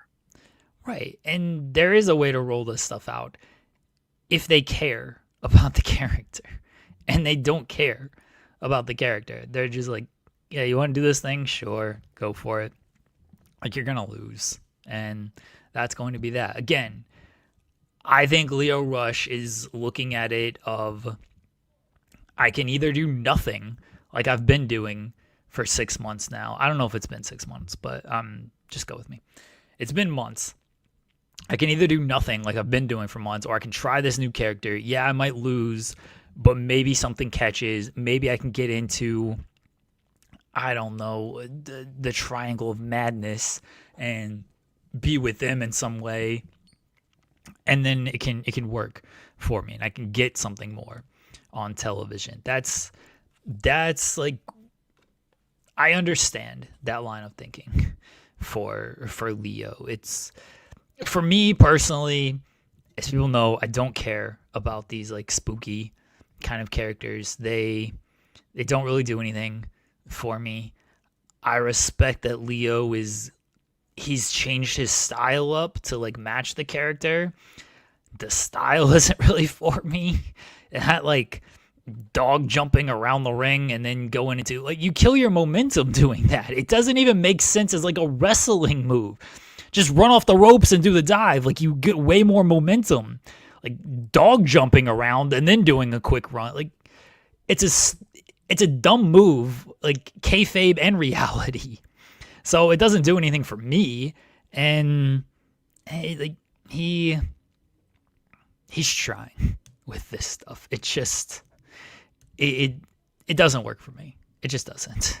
And I get that. That's why. But I noticed it and I was like, well, we brought him in. You just beat him on a new character. But okay, I understand the person. It's more the reasoning. That's what it is. I think, but there's a cap on these characters too. Like, how dare you? There just is, though. Especially in a company like AEW. Like, I just don't think this stuff works as well in AEW. I think WWE, you can do it a little bit because they're so vignette heavy and they're willing to do this sort of spooky outside the box kind of stuff. Most of it turns out campy, but you can get on television and you can like win titles. I mean, House of Black was like, again, wasn't really for me, but they did well in the limited time that Alistair was there. They won the trios titles back when those titles mattered and did stuff with that. Alistair got the feud with Cope that, again, did nothing for me, but that's still a big time program for him. But look where like Brody's at now compared to where he was in House of Black. And I know it isn't the focus in House of Black, but Brody's not doing any of that stuff now. It's just Brody King. Now he's actually like getting a push on stuff. So I think there's just Julia Hart, again, she went somewhere on it, but she didn't go with so far. Thecla, they don't do the spooky stuff. Like, yeah, they're the Triangle of Madness, but they don't go like witchcraft kind of stuff. She's just Thecla. She's just upside down toxic spider. Everything's toxic. Whatever. Yeah. Again, they don't do like all the mist and all that stuff. Like, I think there's just a cap on that kind of stuff. Yeah, I mean, I agree with you. Also, whenever people talk about Brody King and House of Black, I now default to what Aleister Black said about Brody King. How he basically said in an interview, he said he made Brody King in a way that when they were like, we're going to separate him from you, and then he's going to be more popular, and da da da da. Aleister basically made the whole thing about him. He made Brody King's ascent all about him. There's a quote somewhere. If I pull it up, I will when we're talking more. But yes. Oh God, if there's one thing Aleister Black's going to do, it's go into business for himself. Anyway. The righteous, like they're not for me. That's the other thing too. So the match that they had against the Nemesis on TNA this week was a very good match, but from a righteous presentation standpoint, they don't do it for me. I'm just waiting for them to turn on the Hardys and do a match like a broken whatever against the Hardys at Rebellion. That's all I got. But otherwise, like, they don't do it for me, but their wrestling is very good. Okay. The righteous, again, they're like, this stuff doesn't really work because, again, no one will actually commit to it. And this is why, of course, Alexa Bliss Gamer, like the Fiend, Dark Alexa, and the Wyatt Six. Like, the Wyatt Six are like, they're at where they're at. There's a cap on what they're actually going to do. Like, they're fine tag team division people. Uncle Howdy is most likely never going to be the world champion. Sorry. But there's just a cap on that. Bray, this is why I love Bray. Bray committed, and Bray pushed, and Bray actually got stuff to work and got stuff done. Maybe it wasn't for everybody, and I completely understand that if it's not for everybody. I know there was a lot of pushback on Bray and like how much he did, and like especially at the time he was doing it. And now, since he sadly passed away, people act like they were fans of it at the time, or act like it was, better than they were saying it was at the time. But this is why I always praise Bray, and people thought it was in like a jokey way, and like some of it was facetious, but everything I say is facetious, so But I always loved that Bray did commit to this stuff and did go really outside the box like structure and get his ideas presented in the way that he wanted to get his ideas presented. So yeah, Bray made this stuff work. Bray was an anomaly when it comes to this. Bray also fought, and like every idea he had, he pitched it. Every concept he had, he pitched it, and he was almost merciless to the point where he would like beat them into submission with his ideas. So it wasn't a bad thing. It was just he was always there. He was always pitching. Yeah, and again, Bray was willing to push and take the risk that he got some benefit to actually do, but it is because he pushed so hard. Him and The Undertaker, though, those are the two people who have made it work. So we are looking at, since The Undertaker debuted in, 88, 89, 90, something like that? 90. I don't remember these things. 90 as The Undertaker. Okay. So in however many decades, two people have been able to pull this kind of stuff off. And now you think of how many spooky type gimmicks they've done over the years. And you can even like point to people like the Boogeyman and Papa Shango and stuff. Like this stuff doesn't work. It has a cap on it. That's it. There's a very real cap to this stuff. And that's fine if you're willing to be capped. Not like that. Yeah, but, not that like that. Yeah. Like if you're willing to be capped like that. Kane was an extension of The Undertaker, so that's fine. Abyss was kind of spooky-ish. Abyss wasn't spooky. Abyss was just hardcore. Like he was just kind of a monster. Yeah, though. Monsters always existed in wrestling. Like that was like the South would do monster gimmicks all the time, and it wouldn't be spooky. It would be spooky, but it wouldn't be magic spooky. Yeah, it wasn't like supernatural. Yeah, that's the word. Yeah, I'm not counting Demon Finn as spooky. Nah, because he just convulses and falls to the floor. And Demon Finn is just a one-off. He's not doing that every single week. So yeah, I'm not counting Demon Finn in that light. Yeah. I said to him, I think once I go in one direction, you will eventually see a big explosion in regards to how you are being perceived. I'm glad that we see now that, because the whole reason I initially told Tony Khan about Brody was because I already saw that. I knew how good he could be. I had to tone him down a little bit initially because he's a big human being. I would say, I would like for you to be more effective. One elbow from you equals dudes on the ground and not getting back up. He picked up on that tremendously. He's a good dude. I have a lot of love for him. We fight like brothers, and I'm very happy for him. It's Aleister Black speaking to the Stunner. Yeah. Earlier this month. Sure. Yeah. Taking all the credit for Brody King's success. That's amazing. And then Henry, yeah, thank you, Henry. It's exactly it.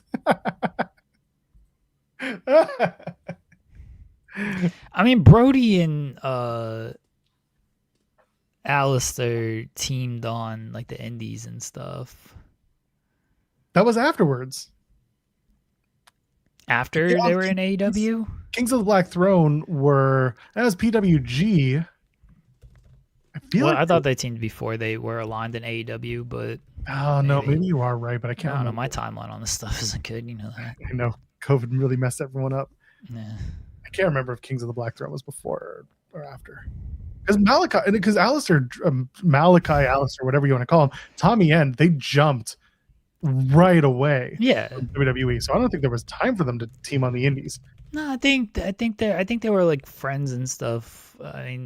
Because everyone knew it was going to be Brody, like when they ultimately kind of aligned. Yeah, they teamed. They teamed in PWG before they teamed in AEW. I wonder how close it was to that.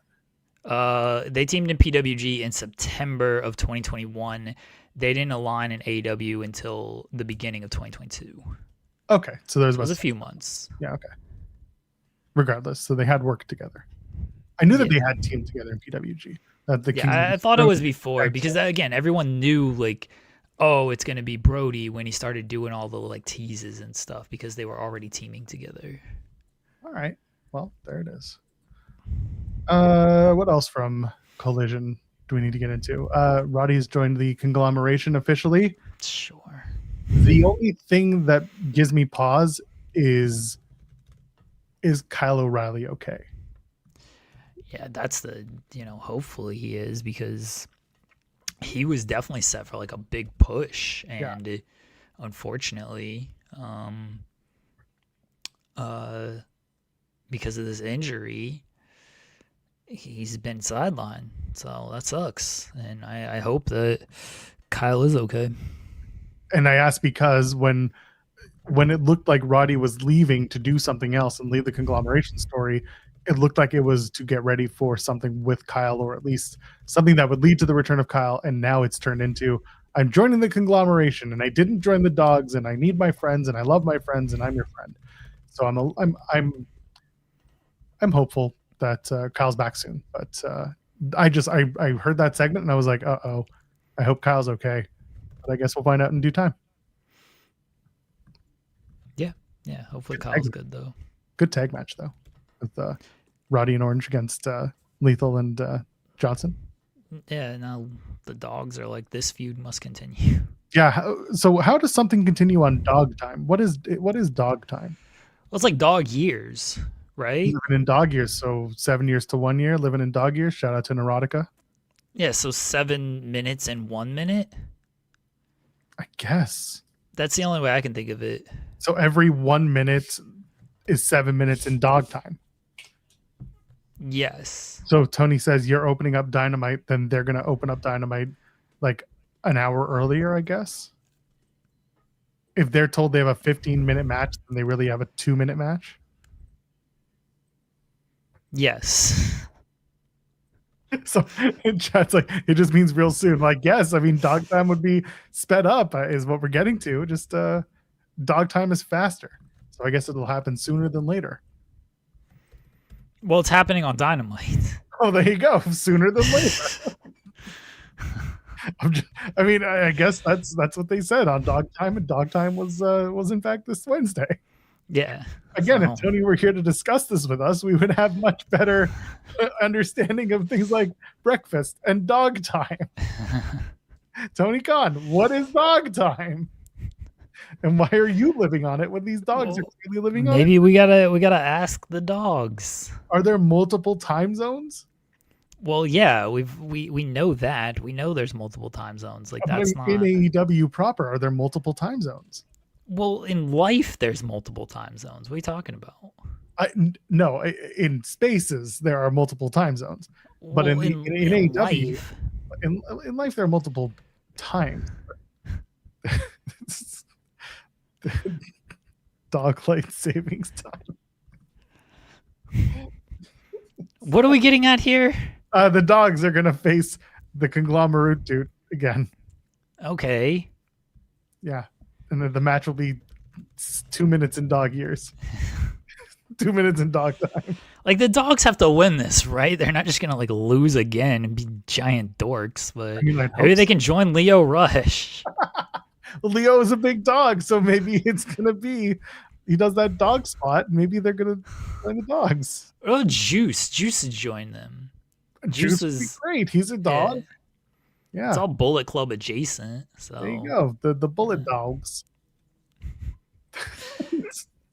The Juice just likes to urinate on people. Yeah. Yeah, and then what if like Leo Rush and like Juice were just like, dog bouncing around and and then Road Dogg is their manager. Oh, all right. Now we've gone too far. No, we haven't gone. We haven't gone far enough. Finjuice was a thing, but we're not talking Finjuice, baby. Finjuice is later on. They're going to do that in 2028. I want to see this gimmick where like Leo Rush and Juice Robinson are just like dog bouncing around backstage, and then they go up to somebody and they do the pee on them thing, and then that person like immediately gets attacked. And so like they're marking them by peeing on them. It's like the Danhausen curse, you know? Like they're cursing with their piss. Oh, piss curse. Yeah. Yeah. I feel like this could work. I was gonna say something, but I'm holding my mouth. I'm gonna hold my lips shut on this one. Say it, coward. No, absolutely not. I will type it in the private chat. All right, then I'll say it. No, because I don't think you will. Not if I have to curse. I can't curse. No, the legalities of things. Oh, yeah, I can't say that. Exactly. Yeah. Tomohiro Ishii will join when he returns. That's good. Yes, the Stone Pitbull should absolutely be a part of this. King of the North gets it. So anyway, the point is, yeah, that's literally what Joel types. Yes. Dog time. Anyway, all the dogs will get together. Yeah, so there's that. That'll be on Wednesday's Dynamite. They'll probably win. Right? The dogs have to win. The dogs. I think so. There are a lot of dogs in AEW right now. That's true. Had 3. Brody King. Michael Vick's gonna show up. He's gonna start putting bets on the dogs. I heard you. Sorry. How dare you? Oh God. Anyway, send our best to Josh Alexander. Looks like he was injured in the trios main event last night. Very innocuous, getting his legs up to block Speedball's standing moonsault, and just knees on knees, and that was it for him. You can tell something. Yeah, he gets out quickly.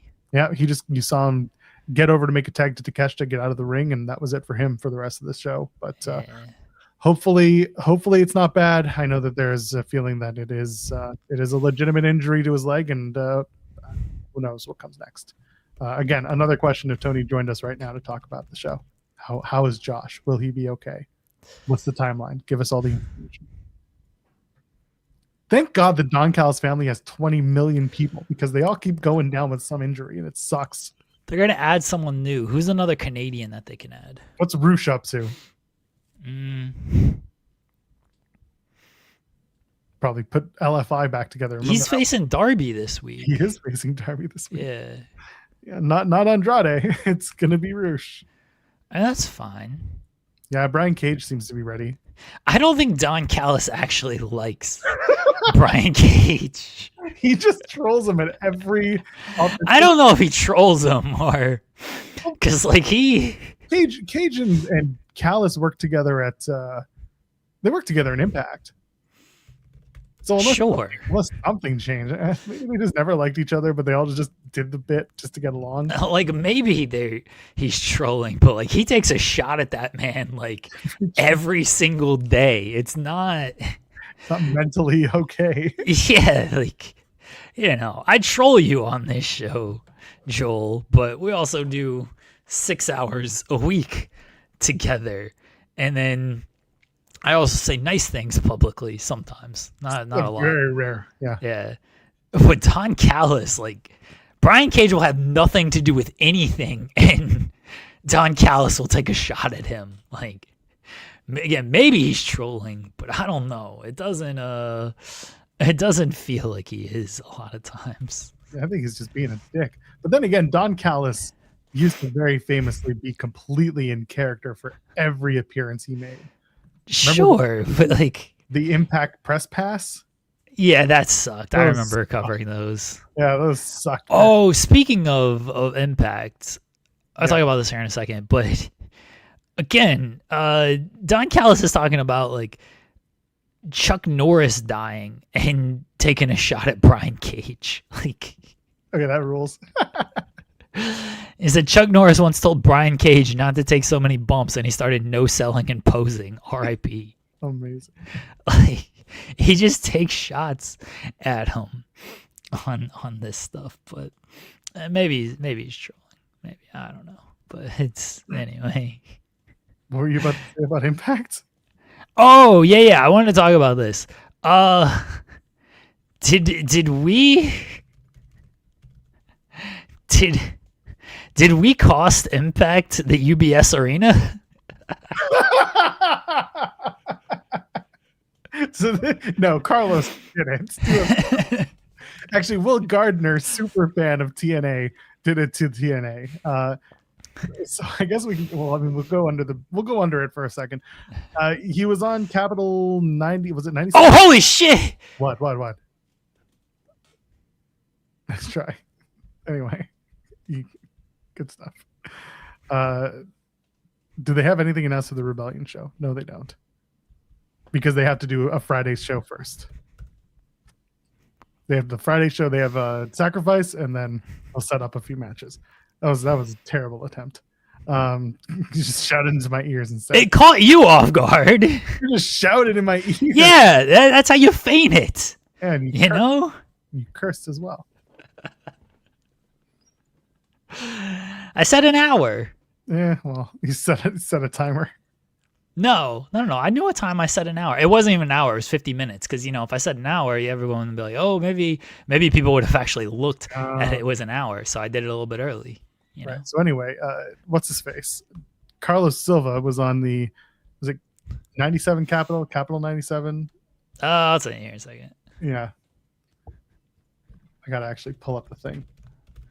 Because I forgot. He was on the 76 Capital Sports Leadership Show. There you go.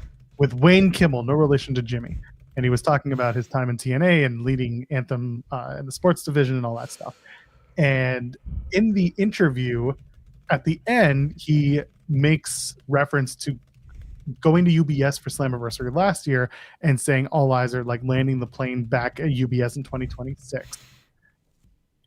And Will Gardner, who is at every show, if you ever watch Impact, more than like if you watch 2 different clips of Impact, you will see Will front row. He's the guy who's always wearing some sort of vest. He's got a beard. He's got short cropped hair, and he's usually wearing some sort of like TNA merch. He's at every show. He did a spot once, I think, in the ring with Tommy Dreamer, and everyone shouted him out. It was a funny little thing.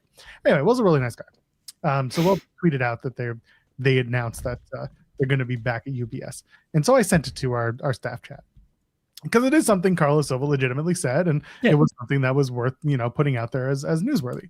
And within like 30 minutes, maybe, John Alba had jumped on it and was just like, this was news that we were going to talk about, and now we have to amend the situation. So John basically said, like, there was plans for UBS, but people in TNA believe those plans may have changed. I am still of the belief that they're still going to do UBS and they're just trying to kind of throw people off the scent. But it would be very funny if it turned out that Carlos Silva misspoke on the podcast that he was on and that he alone said we're coming back.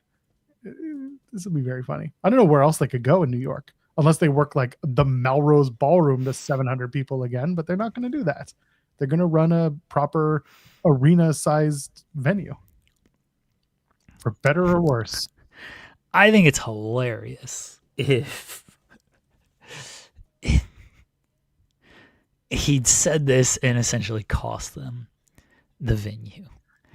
I think they'll figure it out and they'll work it out and it'll be okay. But it is interesting that Carlos said this. This interview went up 2 days before we covered it. Yeah. Too. So it's not like it was not out there. It was out there, just it flew very, very under the radar with everything. And then we covered it. And then about 10 minutes after we covered it, Alba puts out a message and is like, oh, I'll have more on this. It's, this isn't quite official. So I messaged Alba and let me read my messages with the great John 316, Jonathan Alba.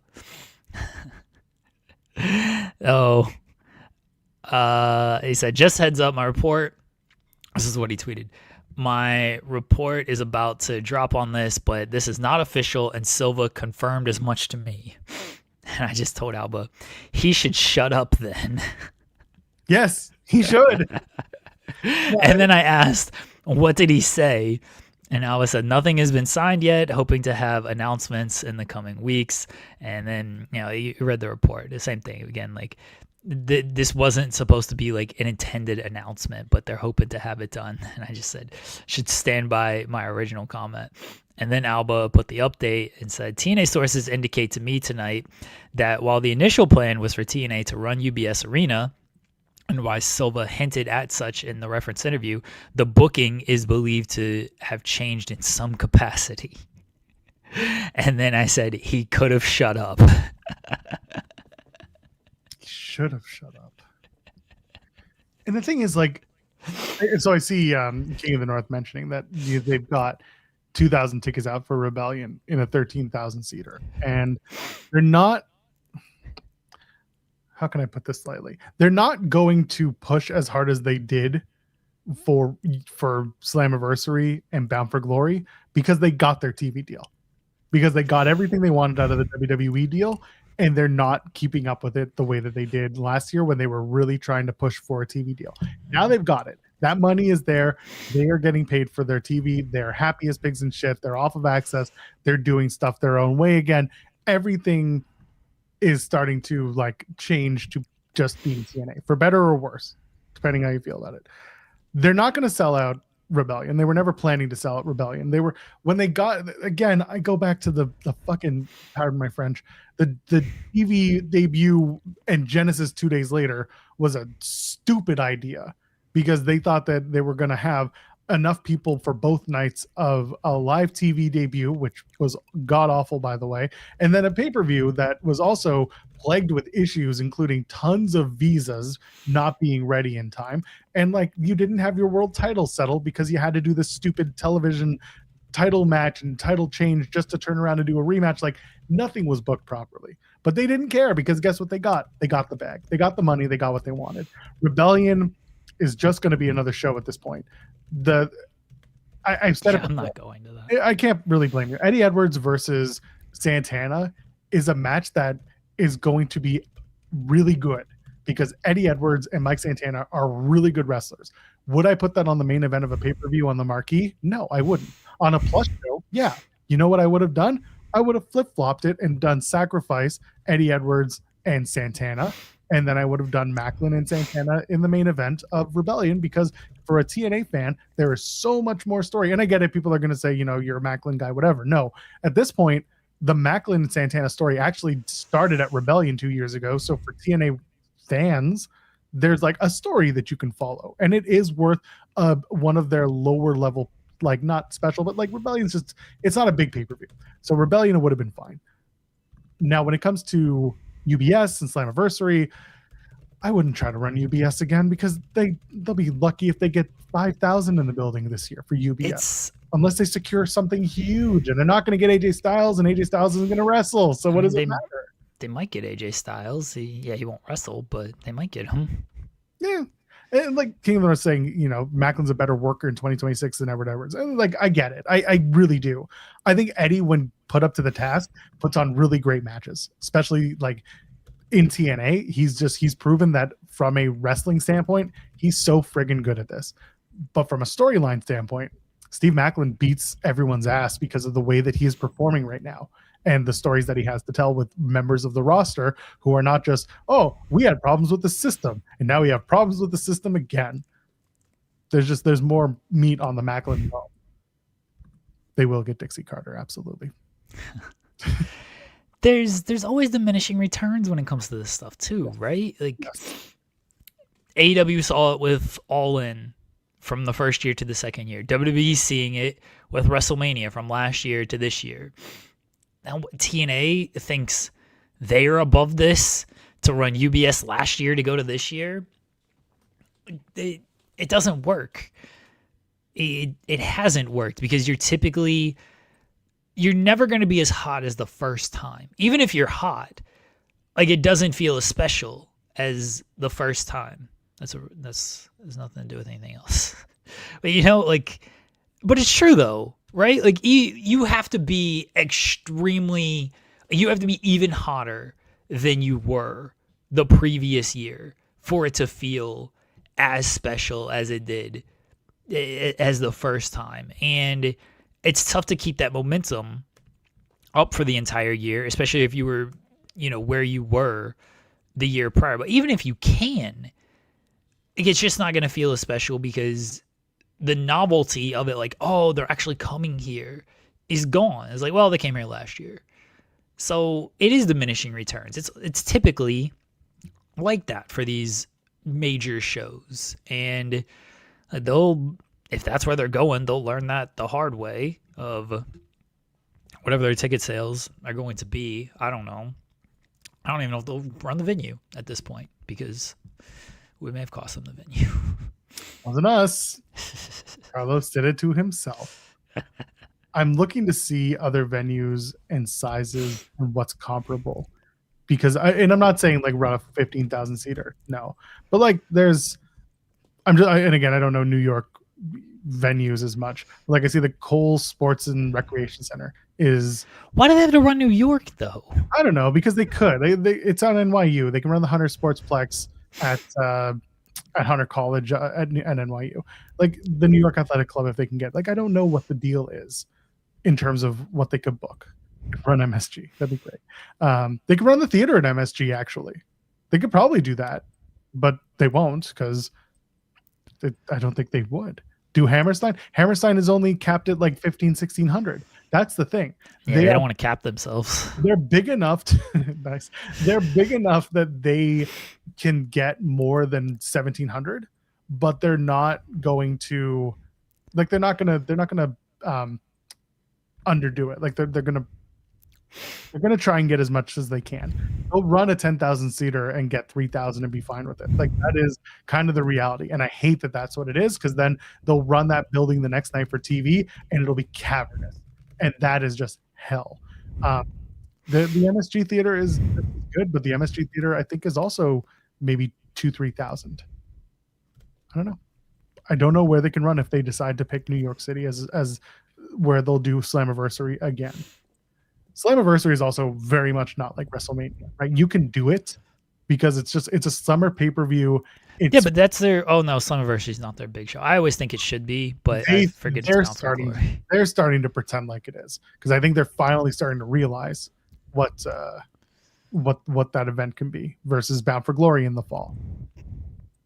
Because we've talked about this. Bound for Glory, the whole thing was because it was the end of the baseball season, and Jeff Jarrett is a baseball fanatic.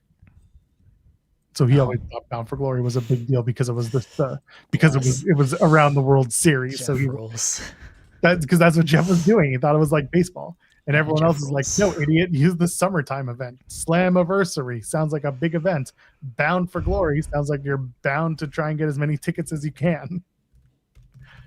I don't know what the plan is, but the UBS story was very funny, because even listening to it the first time, I was like, I don't think Carlos is confirming anything, but he's very heavily hinting at it. Yeah, he wasn't like fully like announcing it, but it was, hey, we're running UBS again. Again, don't say it then if you don't have everything agreed to. Just be like, just tease it. It's fine. Yeah, and the way that he put it was like, we're going to land the plane in 2026 at UBS. And it's like, that means you're going back. It's not confirmation, but it's extremely heavily hinting that that's the plan. Yeah, so just don't say it. And in that case, hint at it, fine. Just be like, hey, we're going to run another good-sized venue, big venue for Slammiversary. We're really excited. Last year at UBS, we did great numbers. We're hoping to do the same this year. Just say that. It's fine. Nothing wrong with doing it that way. I don't listen to a ton of Carlos Silva interviews because he slowed down a little bit on doing them. He was everywhere at the end of last year, like everywhere. And he had to take his victory lap. Yeah, he's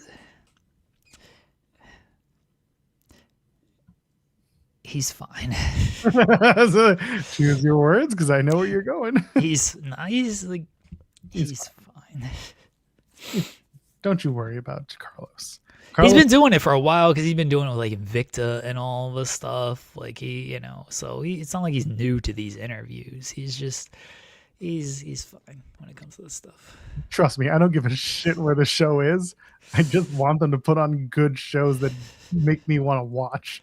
Even now, I ain't watching this show this weekend. What's this show? Oh, there's nothing announced this weekend, right? no, it's not. No. It's No, they have matches announced for Sacrifice. Sacrifice this weekekend? Rematches announced, I believe. One is It's Friday, right? Friday. Yeah. Yeah, I ain't watching that. I'm going out on Friday night. You're gonna go out? Are you allowed? Yeah, my lovely wife's birthday is this week. Oh, then so absolutely you should. we're going out to celebrate on Friday. So good. yeah, I ain't watching wrestling. Good. Don't watch wrestling. It's stupid. Yeah, they've got actually a few matches announced. They're doing the triple threat for the Knockouts title. It's Danny Luna, Ariana Grace, and Lang Lee. Okay, Ariana Grace is gonna stack them both and win. Feels like this might be where they just get the title off Ariana Grace and let her go do the birthright thing, and then have Danny and Lee go back to challenging each other at Rebellion. Either that or whoever doesn't win faces Ariana Grace at Rebellion for the title. So there's that, and then Eddie Edwards versus Moose, which is going to be the match where Alicia turns on Moose and joins back with Eddie Edwards, so that Eddie Edwards and Alicia Edwards can walk into Rebellion together to be the heel team to go up against Meg Santana. Mustafa Ali, Tasha Steelz team up to take on Trey Miguel, Jada Stone. All this so we can get to Trey Miguel and Mustafa Ali at Rebellion for the international title. Elijah and Hometown Man versus Kazarian and Francis. Honestly, this is going to be entertaining, but like there's nothing to this match other than like AJ Francis is going to take silly bumps and Elijah is going to be over with the crowd and Hometown Man's an idiot. And then you've got Santana versus Macklin, which is a great match that should be fun, and Mara Sade and Elena Black in a no disqualification match because they don't trust Mara Sade to blow off a match with any other match other than a no disqualification plunder match. Yeah, the lasers, baby. They should debut Hometown Woman. That rules. I'm all about it. Yeah, they've got a few matches announced for Friday, and like they'll announce a bunch more. Okay, on I'm not Thursday, watching. So that's fine.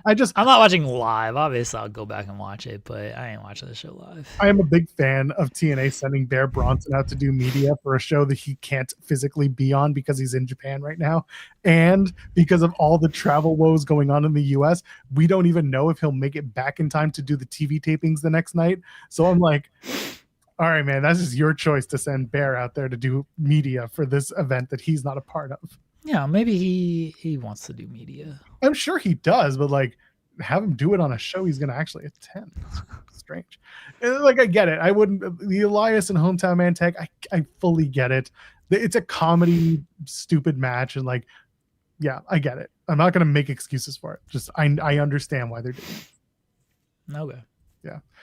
Anyway, it's time, Jeremy. It's time for us to solve the mystery. We need Detective Danhausen. Detective Danhausen is on the case. It's the case of who shot Mr. Burns. I mean, who shot... They got it right in the head, huh? Right there. Yeah. Who would do that? Who would do such a terrible thing? Camille. Oh, okay. It's just, that's it? Did we get it? Oh, that's it. Oh. It's Camille. Oh, okay. This is how they bring her back. Really? Yeah. Huh. All right, that makes sense to me. Hold on. Can I scroll? Give me a scroll wheel option here. Pinch. I don't have pinch zoom. Anyway, sorry. We're back. Doing it the hard way, I guess. Clearly. Yeah, we are. So we're gonna zoom in on this. Okay. We're gonna figure out who shot Mr. Burns. They got the blood and the pearls. This could be teeth. Could be Danhausen. I think it's pearls. Oh, okay. Well, there's pearls. Maybe it's teeth. We've got the flowers from the unknown flower giver who turned out to be Marina Shafir, but now she's walking it back and saying maybe it wasn't her. Okay. She was bludgeoned by her own shoe. Did not watch for the shoe. Well, the shoes have blood on them right here, but not here. So clearly that is clearly just one shoe that she got bludgeoned by. It's fair. Okay, they've got... Okay, hold on. We'll get back to this. The kendo stick. That's Sheeta. Is that a Karoshita? Yeah, it's a Karoshita. That's what I'm going with. The Megan Bain mallet. Which I thought that was Bray Wyatt's mallet. Oh, no, it's the Megan Bain Penelope Ford mallet. Oh, okay. maybe the gold chair. This is from Hollywood Ending, isn't it? It's Camille. It's Camille. Actually, no. That's why the garbage can is here. Wow. That's what I was waiting to do. Wow. The empty coffee cup. It's Cappuccino Jones.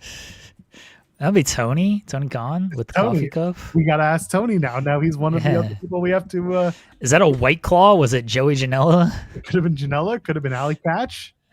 Allie's out here, taking L's on the way out. Seriously, who had the gold chair? That is a thing. Unless did Tony use a gold chair? The gold chair is from Bane on Blood and Guts. Okay, that's possible. I also like that the chairs are padded on the legs here, just to make sure. It's Sean Spears' chair. It's controlling. We have to talk to Izzy Dane. She'll just tell us it is what it is. There's the mask. What is this mask with what is this? I thought because there's like a belt around it. Yeah. I thought this was like some David Carradine gimmick. I think that was her. I don't know. Maybe not. Makes sense. So David Carradine, we have to pull him in. Zoom I think he's already been taken care of. All right. Well, we'll have to speak to his next of kin. What are these snowshoes? Is that what those are? I don't know what those are. What is this red? Isn't it like barbed wire? No, that's barbed wire. That's the Mina came out with that. Okay. Barbed wire bat. There's a what do you call it? Bull rope. What a bull Clearly rope. Cody Rhodes. Cody, that's Cody. The strap might be Tekla. Oh, that makes sense. The belt. That's no fun. That's less fun. David Carradine. What is this? What is this right here behind the thing? This looks like LED lights that you can like bend and then they turn on. Oh, ELP. We got to talk to him now. Headbanger. Sorry. Ryan Lambert saying it's Death Rider leader Renee, revenge for the shoe. I could respect that. I'd be all about it. Oh, Thunder Rosa would be the cowbell, I guess. Okay. The string. What about this piece of wood? Where? Piece of wood right here next to the bell where my mouse is. I can't see it. It's on the table. Oh, I see. Okay. Yeah, like a little 2x4 looking thing. It's a ruler. It's a rule. Is it a ruler? So it's Dean Douglas. I thought maybe it was going to be Hacksaw Jim Duggan. No, his wood's bigger. Hi-yo. Whose bag is this? This is Tony's bag, right? Tony Khan?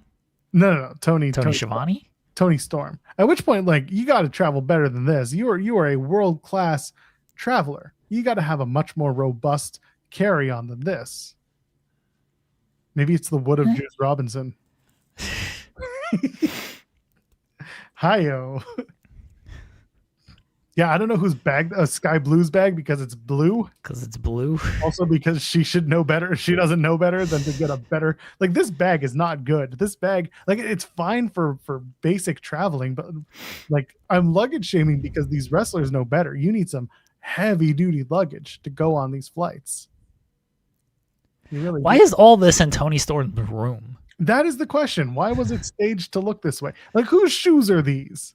I thought it was the Young Buck shoes. No, these are too simple. Oh. Whose shoes are these? They're not Tony's. She's not wearing any shoes, and the other ones got taken out with her. Are these Ronda Rousey shoes? What is this thing? What is this blue thing? It looks like the jaws of life. Jesus Christ. It looks like one of the flex things that Chuck Norris used to hawk. Yeah, it looks like one of those. That's Camille right there. Those RJ City shoes. Is it her room? Was that confirmed? I think it was because they go into the room during the pre-tape. I mean, it might not. Yeah, that's true. Yeah. So we have a lot of stuff to figure out here. And Sometimes again, I'm just collecting stuff. Like she was shot in the back of the head with the amount of blood. Remember when Chad Gable, everyone thought he was killed by the Wyatt Six, and we sat here explaining that he wasn't killed, that wasn't a bullet hole? Remember we did a whole thing about it. This looks like she was murdered. Okay, this looks like somebody got her in cold blood. Her lipstick is smeared. I don't think we're paying enough attention to that. I mean, her lipstick is smeared during most of the matches. Well, so where was she? Like, why is it smeared? Maybe someone tried to kiss her. So that's what I'm saying. Like, so it was Mina, is what you're saying. Was she? Were they making out, and then she got hit with the shoe? Off her pants, and then I turned on the TV, and that's about the time she walked away from me. Nobody likes you when you're 23. Is it her lipstick or is it blood? Oh, fair. It feels like lipstick. Looks like the lipstick smeared. Yeah. Killer Kelly is another person's idea, but what did Killer Kelly do to deserve this? There's no. What if it's Leo Rush? What if it's Leo Rush? This is how they're gonna turn him into a giant star, Joel, and it was all setting up for this. You know what? I respect it. He is now the big dog. But again, the amount of blood that they are using for this. How did Killer Kelly get in? Myron Reed took a wrong turn. This would have never happened if she had Chappell Rowan's bodyguard. What the heck, Luther?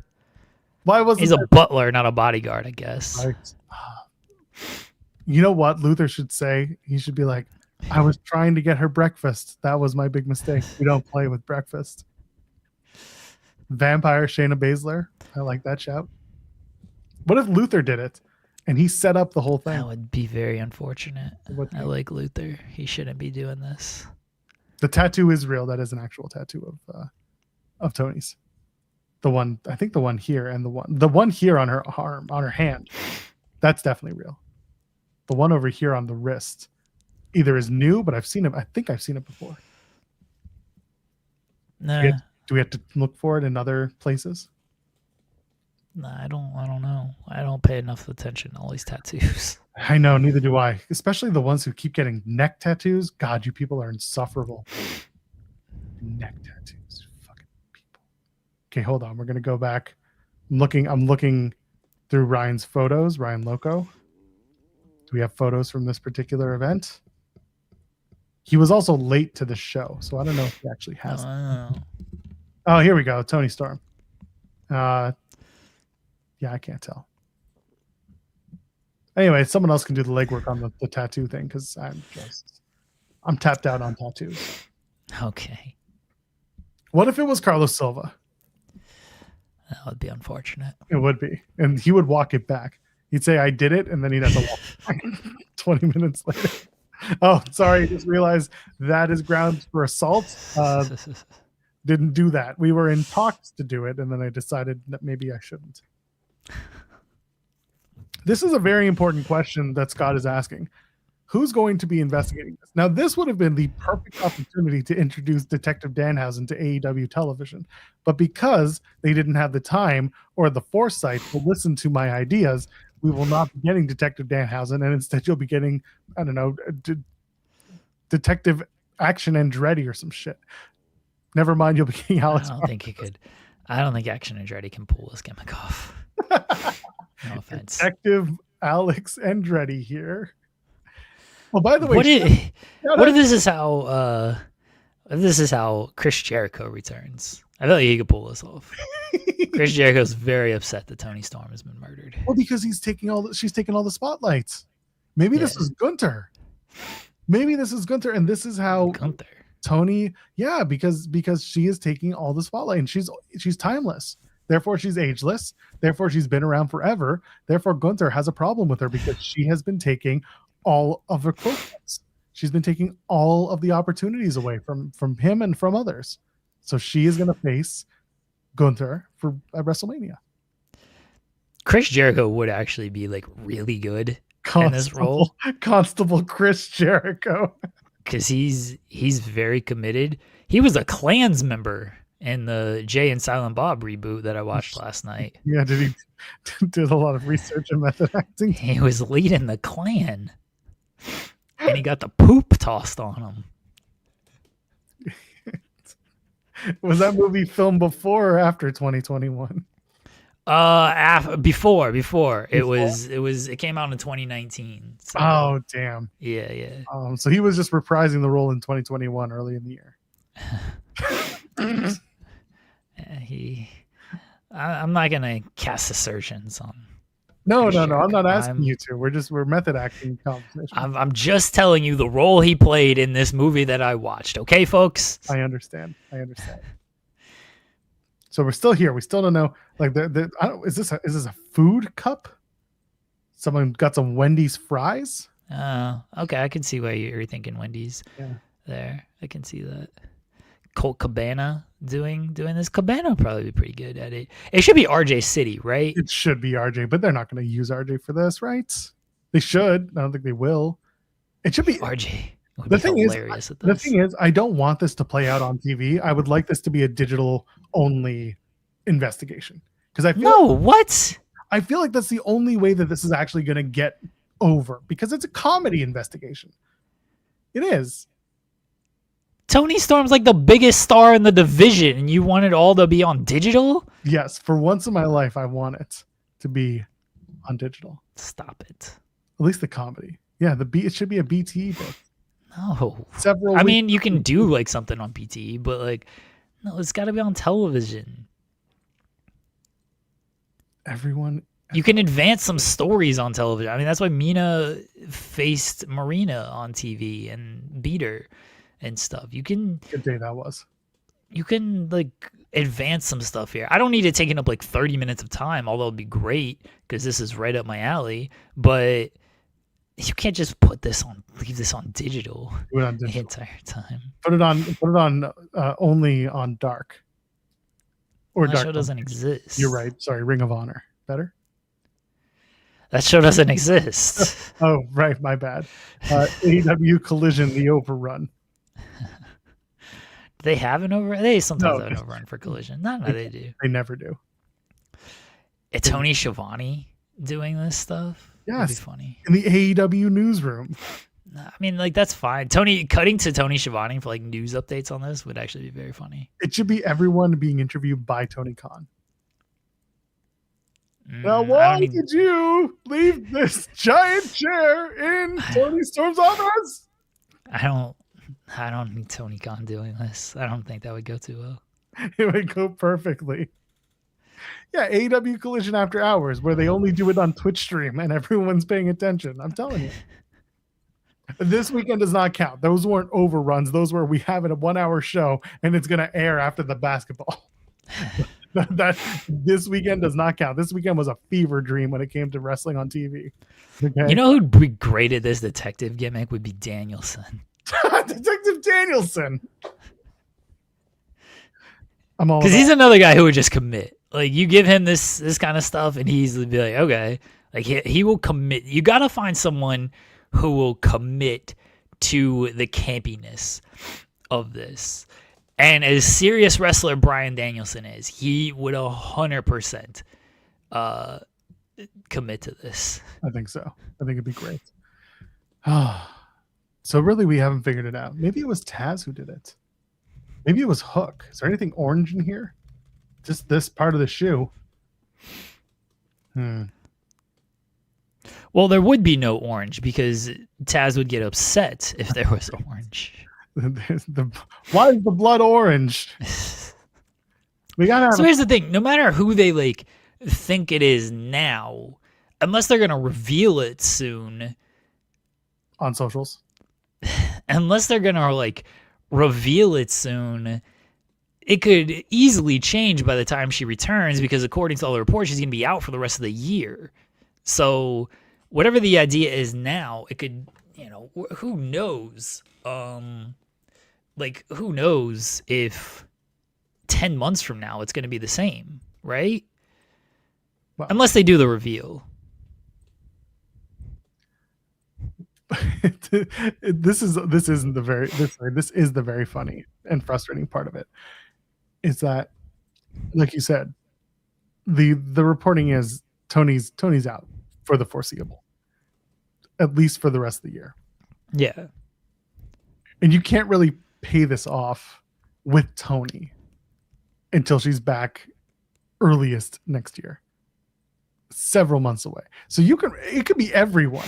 The idea here should be everyone who's in this, who's implicated in this, everyone should come together and be like, yeah, we all did it. We were sick of that bitch. And then she comes back and beats the entire division when she's back. That's it. So the answer is, it's not one person, it's every person. They were sick of Toni hogging the spotlight. They're all Gunther. Toni should investigate. Actually, it should be. You know what? Honestly, I wouldn't hate it if they don't even like pay it off until Toni's back. If she comes back in like the right amount of time, whatever that is, and she's like, I'm going to investigate this all by myself. And she puts on the hat and she's got the stupid magnifying glass and she's got a corncob pipe and she's doing it. That's great. That's the way it should play out. On digitals. Not on digital. Stop it. Yes, on digitals. Oh, man. So really all we did here was deep dive into what's in the picture without figuring out who did it. But it's Well, we're not going to figure out who did it. I mean, we have our theories. Who do you think it is? It's Camille. No, it's not Camille. For real, I wouldn't hate it being Mina. And I know other people, including Sean, have mentioned it. Like, if you're going to use directionless Mina and give her an edge, like, now's a good time to do it. They put her in the spot. She can take advantage of it, blah, blah, blah. And they can do something with her. I don't expect it to become Mina suddenly becomes like the top heel in the division. That's the other side of it, is how big is this story from a character / playing out standpoint? Is this going to turn into something where somebody really does make something out of this? Or is this going to be I did it, LOL, there's nothing she can do about it because Toni's nowhere to do anything about it? So that's the big question, is how important is this to the AEW like universe, so to speak? It should be important. It's Toni Storm, the biggest star in the division. It should be, but the problem is you can't do anything to interact with Toni until she's ready to come back. And if that's going to be, several months from now, then like if you're looking down the barrel of a year, then that's a long time. And a lot of stories and a lot of potential injuries as well. Like, let's be honest, that's another thing you got to contend with, is if you got to pivot again, then everything else just got fucked up. But that is hopefully not a problem they run into. But there's a lot of stuff. There are a lot of things at play that could change the intent of the story. They should just reveal that it was Camille and then put all the titles on Camille. I mean, I see nothing wrong with this. Soon enough, Mercedes is going to come back. And she should just drive up and immediately. Are you stupid or are you dumb? That's the way they should bring her back. And Camille's like, I'll show you. And she's not stupid or dumb. She's like, I took out Toni Storm. And everyone's like, we were going to play that out over a month. And she's like, well, I guess I'm stupid then. And then Camille wins all the titles.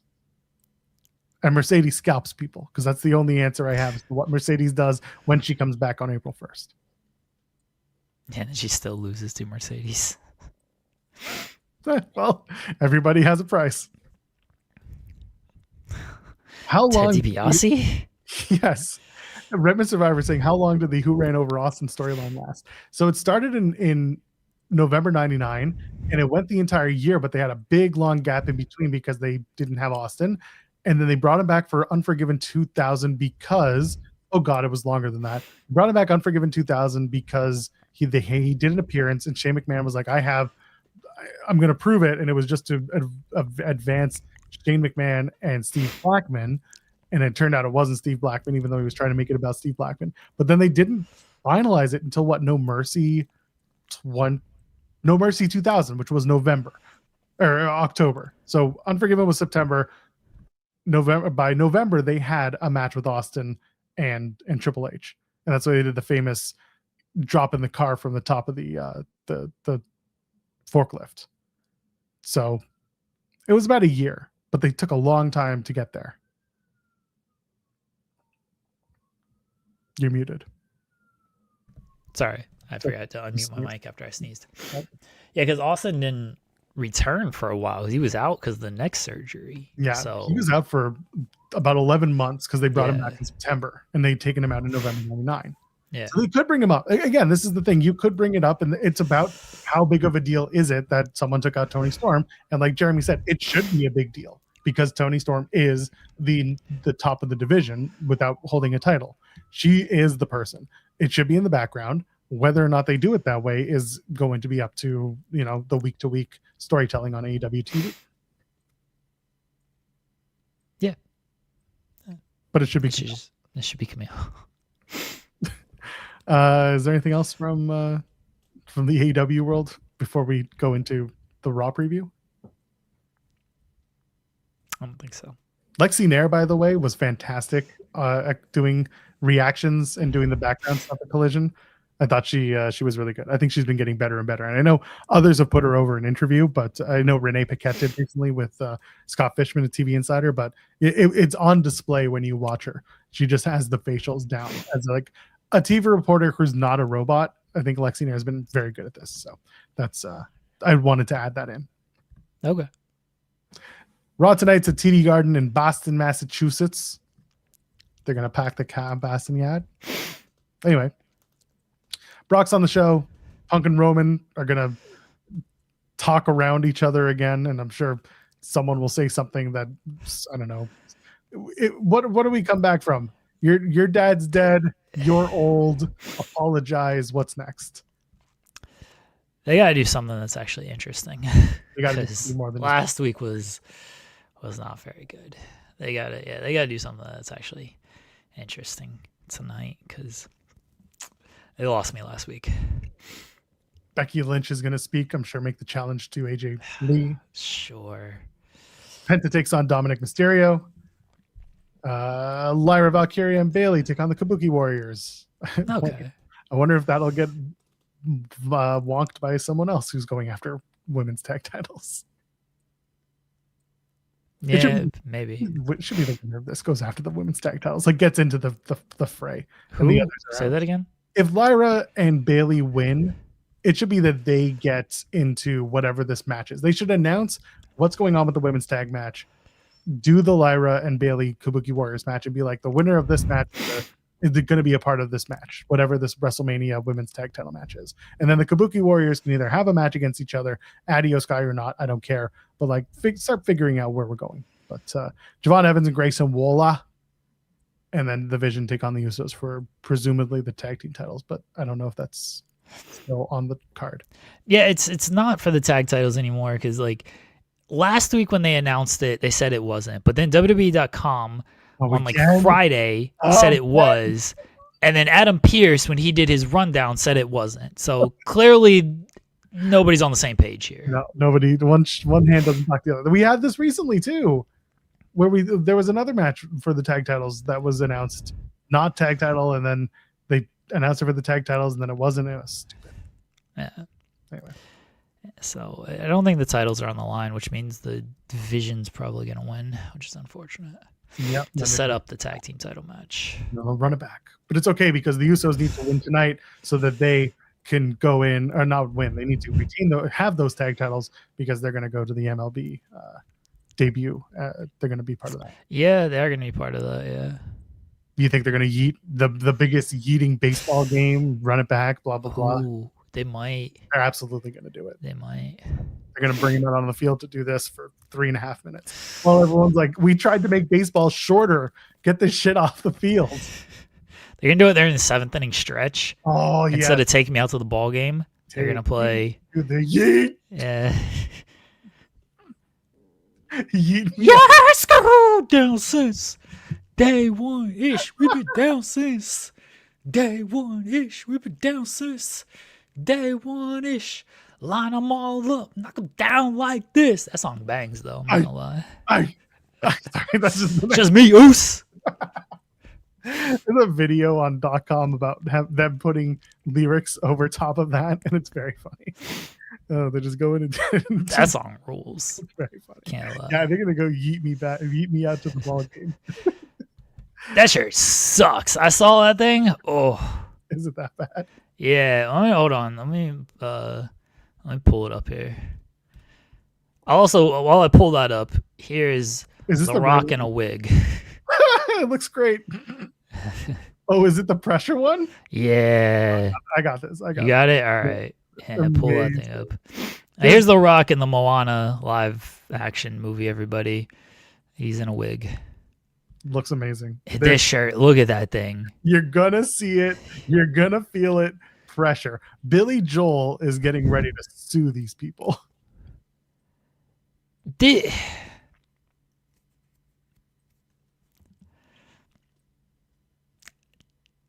That's not a good slogan. I'm sorry. You're gonna see it. You're gonna feel it. That's not a good slogan. Like, People are gonna wear this, and it's gonna, did they work? Nobody's gonna wear this. Come on now. someone's gonna wear this, and they're gonna get put on a list. Like, did no one workshop this slogan and think, hey, this sucks? Like, this ain't good. Oh, yeah, this shirt's not good, man. Yeah, but everyone should still get this. I'm not buying this shirt. Would you buy this mask instead? I feel like I bought somebody this mask. I'd wear that mask as a bit. Fair. By the way, the song "Pressure" by Billy Joel is not 4 minutes of dreck. It's great. It's a pressure-filled song. You dick. It's the nicest thing I can say. Yes, Alexa Bliss Gamer pointing out multiple times that Kill Tony's doing another WrestleMania show. No surprise there. It's going to be after night one. Again. It probably won't, because it's going to be chord progression rules. It's going from a G to an F, or sorry, from a C to an F, and then back to the G, and then it was also this. Yeah. So Anyway, point is, they're doing Kill Tony. It's not really a surprise. Everything's happening this year at Park MGM, which is where they used to do, where TV talent used to always stay. I'm surprised they haven't announced Park MGM as like the official hotel of WrestleMania, but it looks like all the events are happening there, not at Fountain Blue again. Park MGM's a lot more close to all of the venues that they're running that week, so it's easier to get to for those who are only doing WWE stuff or mostly doing it. Whatever, man. Who cares about the show? It's not a roast of WrestleMania. It'll just be the same, table with people saying out of pocket shit for people to go, whoa, or ha ha ha. And then audio will get out and we'll be like, this isn't funny. This is just bad. And y'all spent $500 on this. That's it. And then they'll pull the audio not because they care that it leaked, but because they realized how bad it made everyone look. Fucking bad. Exactly. Like, they didn't care what was in it. They just cared that it got out. It'll be forced. Anyway. And everyone will be none the wiser because they will have spent $500 for the ticket. There you go. We're done. Anything to promote? I'm going to bed. Results of our poll question? Oh, I did have a poll question, yes. Oh, nice. I just totally assumed it. Yeah, I'm a professional sometimes. Yeah. Not often, but do you play about your breakfast? Oh, God bless. 39% said yes, they do play about their breakfast. And 61% said no, they do not play about their breakfast. Good. The no's have it. They are smart. And if a child tries to wave at you and smile at you when you are not playing about your breakfast, the security guard will take that child, tie him to the back of a car, and drag him through the streets, much like Chappell Roan's security guard did to the child of Jude Law. This feels excessive. I agree, but this is what the security guard did. Allegedly. I don't know. People are I don't know. You people are disgusting. Do not play with breakfast. Unless you're literally playing with breakfast. Don't leave it alone. Go to roundtable.io/NBA. Support them. Yeah, let me know if you sign up. You should sign up. Let me know if you sign up, and so I can get more money. Let's go. We're out here giving more money. I would appreciate more money. True. All right. Wrap up questions. Wrap-up questions. Moments. Learnings. Sorry. You can play with your breakfast. You can play with the breakfast of your breakfast if you're saying it's true. Fair. That's the joke. Breakfast again. Zeno was saying if my Sixers beat the Thunder tonight, Jeremy has to say something nice about Austin Theory tomorrow.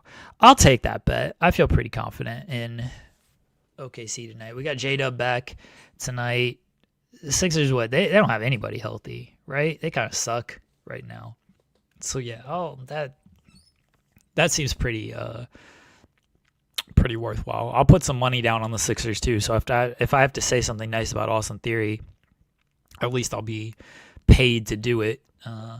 Because I'm sure the Sixers are like big underdogs. So I'm sure like a $5 bet will win me like $20. So I'll sacrifice $5 for an OKC win. I've sacrificed far more for OKC victories.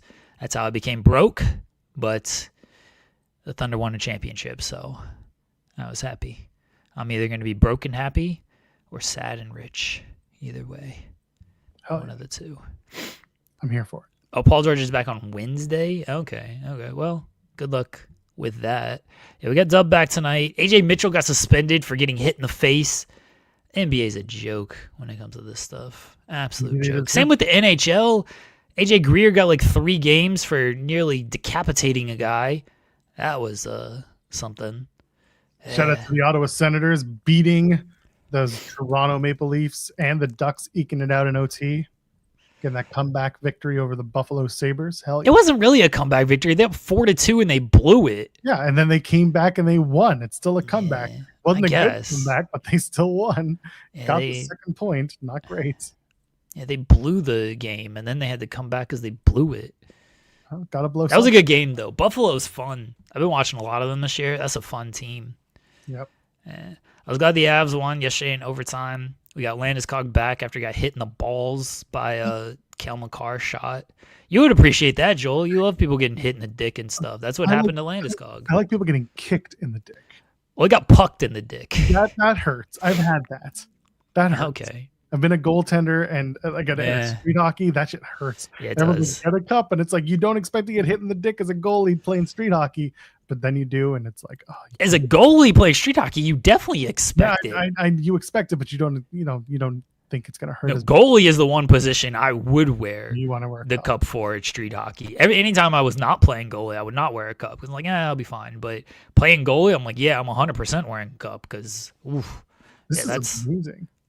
What? I'm on the NHL website, and like they've started doing the who's clinched and who hasn't, and the Vancouver Canucks eliminated from playoff contention, like the first ones out. This is very funny. They suck. They do, unless everybody loses and they win. Was that it? Yeah. Oh, okay. We were talking about people getting hit in the dick. Sure, but you were like, this is amazing, and it's just the Vancouver Canucks have been eliminated from playoff contention. Like, that didn't happen for a month ago at this point. It's fine. This is one less thing for me to worry about next month. Oh, yeah. I mean, Canucks fans. Again, you didn't have to worry about that. I'm pretty sure they were eliminated when they announced Dynasty for Vancouver. They've been out for a while. That team's been trash this year. Poor Vancouver Canucks. One day they'll get good. They traded Quinn Hughes. He was their best player. To deal him. Could have been Pavel Bure. Could have been it. I love Pavel Bure. Yeah. He's one of my favorite players of all time. Yeah. Anyway. What else we got? What was your moment of the weekend, Joel? Leo Rush is a big dog, but actually a little dog who can't win a match as a dog. But also, why isn't he on dog time? Because he is a dog, unlike the other dogs. It's a conundrum. My moment of the weekend was seeing Chris Jericho make a surprise appearance as the leader of the KKK in Jay and Silent Bob reboot. That's wrestling adjacent, right? Yeah, I mean, it counts. Yeah, he was just doing research for a later topic. I'm not theorizing that. No, just his wife. It's fine. He was doing what the heck did we accomplish today? We have discovered who shot Toni Storm, because it looks like the bludgeoning was not done by a giant mallet. She was in fact shot in the head, left for dead. And who did it? You'll have to go back and watch the entire episode to figure it out. It wasn't Lexi Nair, who is actually very good at her job. And if you get a chance, don't debut a new character when you know it's going to fail on television and you're going to be a big loser. The biggest thing we accomplished today is don't bug Chappell Roan when she is going to breakfast, because she does not play about her breakfast. And if you just have the audacity to smile and wave at her as she is going to her breakfast, her security will decapitate you. Also, I'm not attacking you, Alexa Bliss Gamer, but I'm just pointing out that it's really fucking stupid that we're doing this whole bit of like, women are emotional, therefore they eat ice cream because they're sad and upset. I'm emotional then. And therefore we need to eat as much ice cream as we can. And then we took the spoon and that was even more upsetting. So now we're going to beat them up because we can't eat our ice cream. It's like, what in the fuck is that? But we're not talking about SmackDown. So here we are. And again, not a knock at you, Alexa Bliss Gamer, and I'm glad that you understand that. So just a dumb idea that they're having. Yeah, Alexa Bliss Gamer didn't come up with that idea. I mean, maybe he did, but some people are very like, they stand their people and they will have no one can do wrong. But we attack the booking here, not the people. We're back tomorrow, Jeremy and SB3, talking about basketball, not wrestling. Basket bra. I will say nice things about Austin Theory every 15 minutes if the Thunder lose to the Sixers tonight, Zeno Hour. That is how confident I am in the Thunder. This is going to be super, super, super annoying. But like, this is going to be an annoying game. Like, we played the Wizards, I think, on Saturday. Pretty sure it's Saturday. I like the Wizards. They're trash. They've lost 14 straight. And it's a 6-point game. It's a 6-point game going into the fourth quarter. 6 points. We get 3 players kicked out and everything. But it's a 6-point game. So I'm frantic. Like, all game I'm texting Sammer. And he has like 50 text messages. And he's like, oh, here's where his exact words to me. Again, I'm texting him all game. I'm freaking out and stuff. He said, I'm going to yell at you. This is one of your most unhinged texts in a while. And I said, we were in a competitive game against the Wizards. And he said, I legit asked my girlfriend to drive so I could look at the score because you had me so worried you said we were going to lose. So he pulled over the car. So his girl and then he says, in a thunderstorm. So he pulled over the car in a thunderstorm so his girlfriend could drive so he could keep track of the game because of all of my texts. So I can only just picture him. Mind you, he's also in like a war zone right now, so this is probably not great. That's worse. So yes. So as I can just imagine, he's driving and his phone is going off every like 3 seconds because I'm freaking out that we're in a competitive game against the Wizards. And so he gets so worried about this that he's like, you now have to drive so I can keep track of this game because Jeremy is freaking out here. And so his girlfriend has to drive now. And then, he says it's a thunderstorm. I say it was a 6-point game going into the fourth. And then I said that was the only thunderstorm that showed up for 3 quarters. And then he appreciated my joke. And then he respected and he forgave me as he does. But I was frustrated. I'm frustrated. So I imagine the Sixers game will play out the same tonight, where like it's competitive for way too long, and that's annoying. And I'm just gonna be upset. But then hopefully we just win. I don't have to say anything nice about Austin Theory every 15 minutes because that's gonna be very difficult. You should probably make a few notes of nice things just in case. No, I mean, the game will end at about 9:30 because it's a 7 o'clock game. So I'll have time to come up with some. I'm not going to pre-write Austin Theory niceties. That sounds awful. Sounds awfully nice. No. Anyway. Refuse. I'm gonna get someone else to write my nice. Who's a fan of Austin Theory who will write these niceties for me? One of your 28 kids, maybe. They don't know who Austin Theory is, I and really can't blame them. if I'm a good parent, they never will. I'm gonna say you're a good parent, keeping them away from him. They know the Roman Reigns. They know the Cody Rhodes, and he gets called a dork every time he's on my television. They know the Jey Uso because every time like one of Roman's cousins are on screen, we go, that's one of Roman's cousins. And so they're like, oh, okay. Who else do they know? They know The Rock, even though he hasn't showed up for a while, but they're like, oh, that's Maui. You know, they're big fans of the Moana. Now they have a new photo to look at of him. Yeah. I don't know if they know anybody else. I'm sure there are other. Bianca. She hasn't been on TV for a while either, unfortunately. But they like Bianca because of her hair, so they think that's really cool. So okay, hold on. I have a theory. An Austin theory. Sounds terrible. Which is kind of literal in this case. If it happens and you have to say nice things tomorrow about Austin Theory, you should hit up Austin Theory and just be like, hey man, I have to say nice things about you, and I need about 10 things that are nice about you. Can you please send me a list? And you can read Austin Theory's list of 10 nice things about Austin Theory. All right, you know what? If the Thunder lose tonight, oh, Jesus. If the Thunder lose tonight, I will tweet at Austin Theory at the end of the game, and I'll say, hello, Austin Theory. Can you please give me a list of 10 nice things I can say about you on the show tomorrow? And then we'll see if he gets back to me. This idea is terrible, but like for the sake of the bit in the show, like it kind of works. Yeah, for the sake of Jeremy's own misery, it's a phenomenal idea. No. I'm fairly confident in the Thunder tonight. Like we can't lose on J-Dub's return to Philly. Listen, man. Philly. You're gonna watch tonight. We'll see what happens. He's going to block you. That's fine.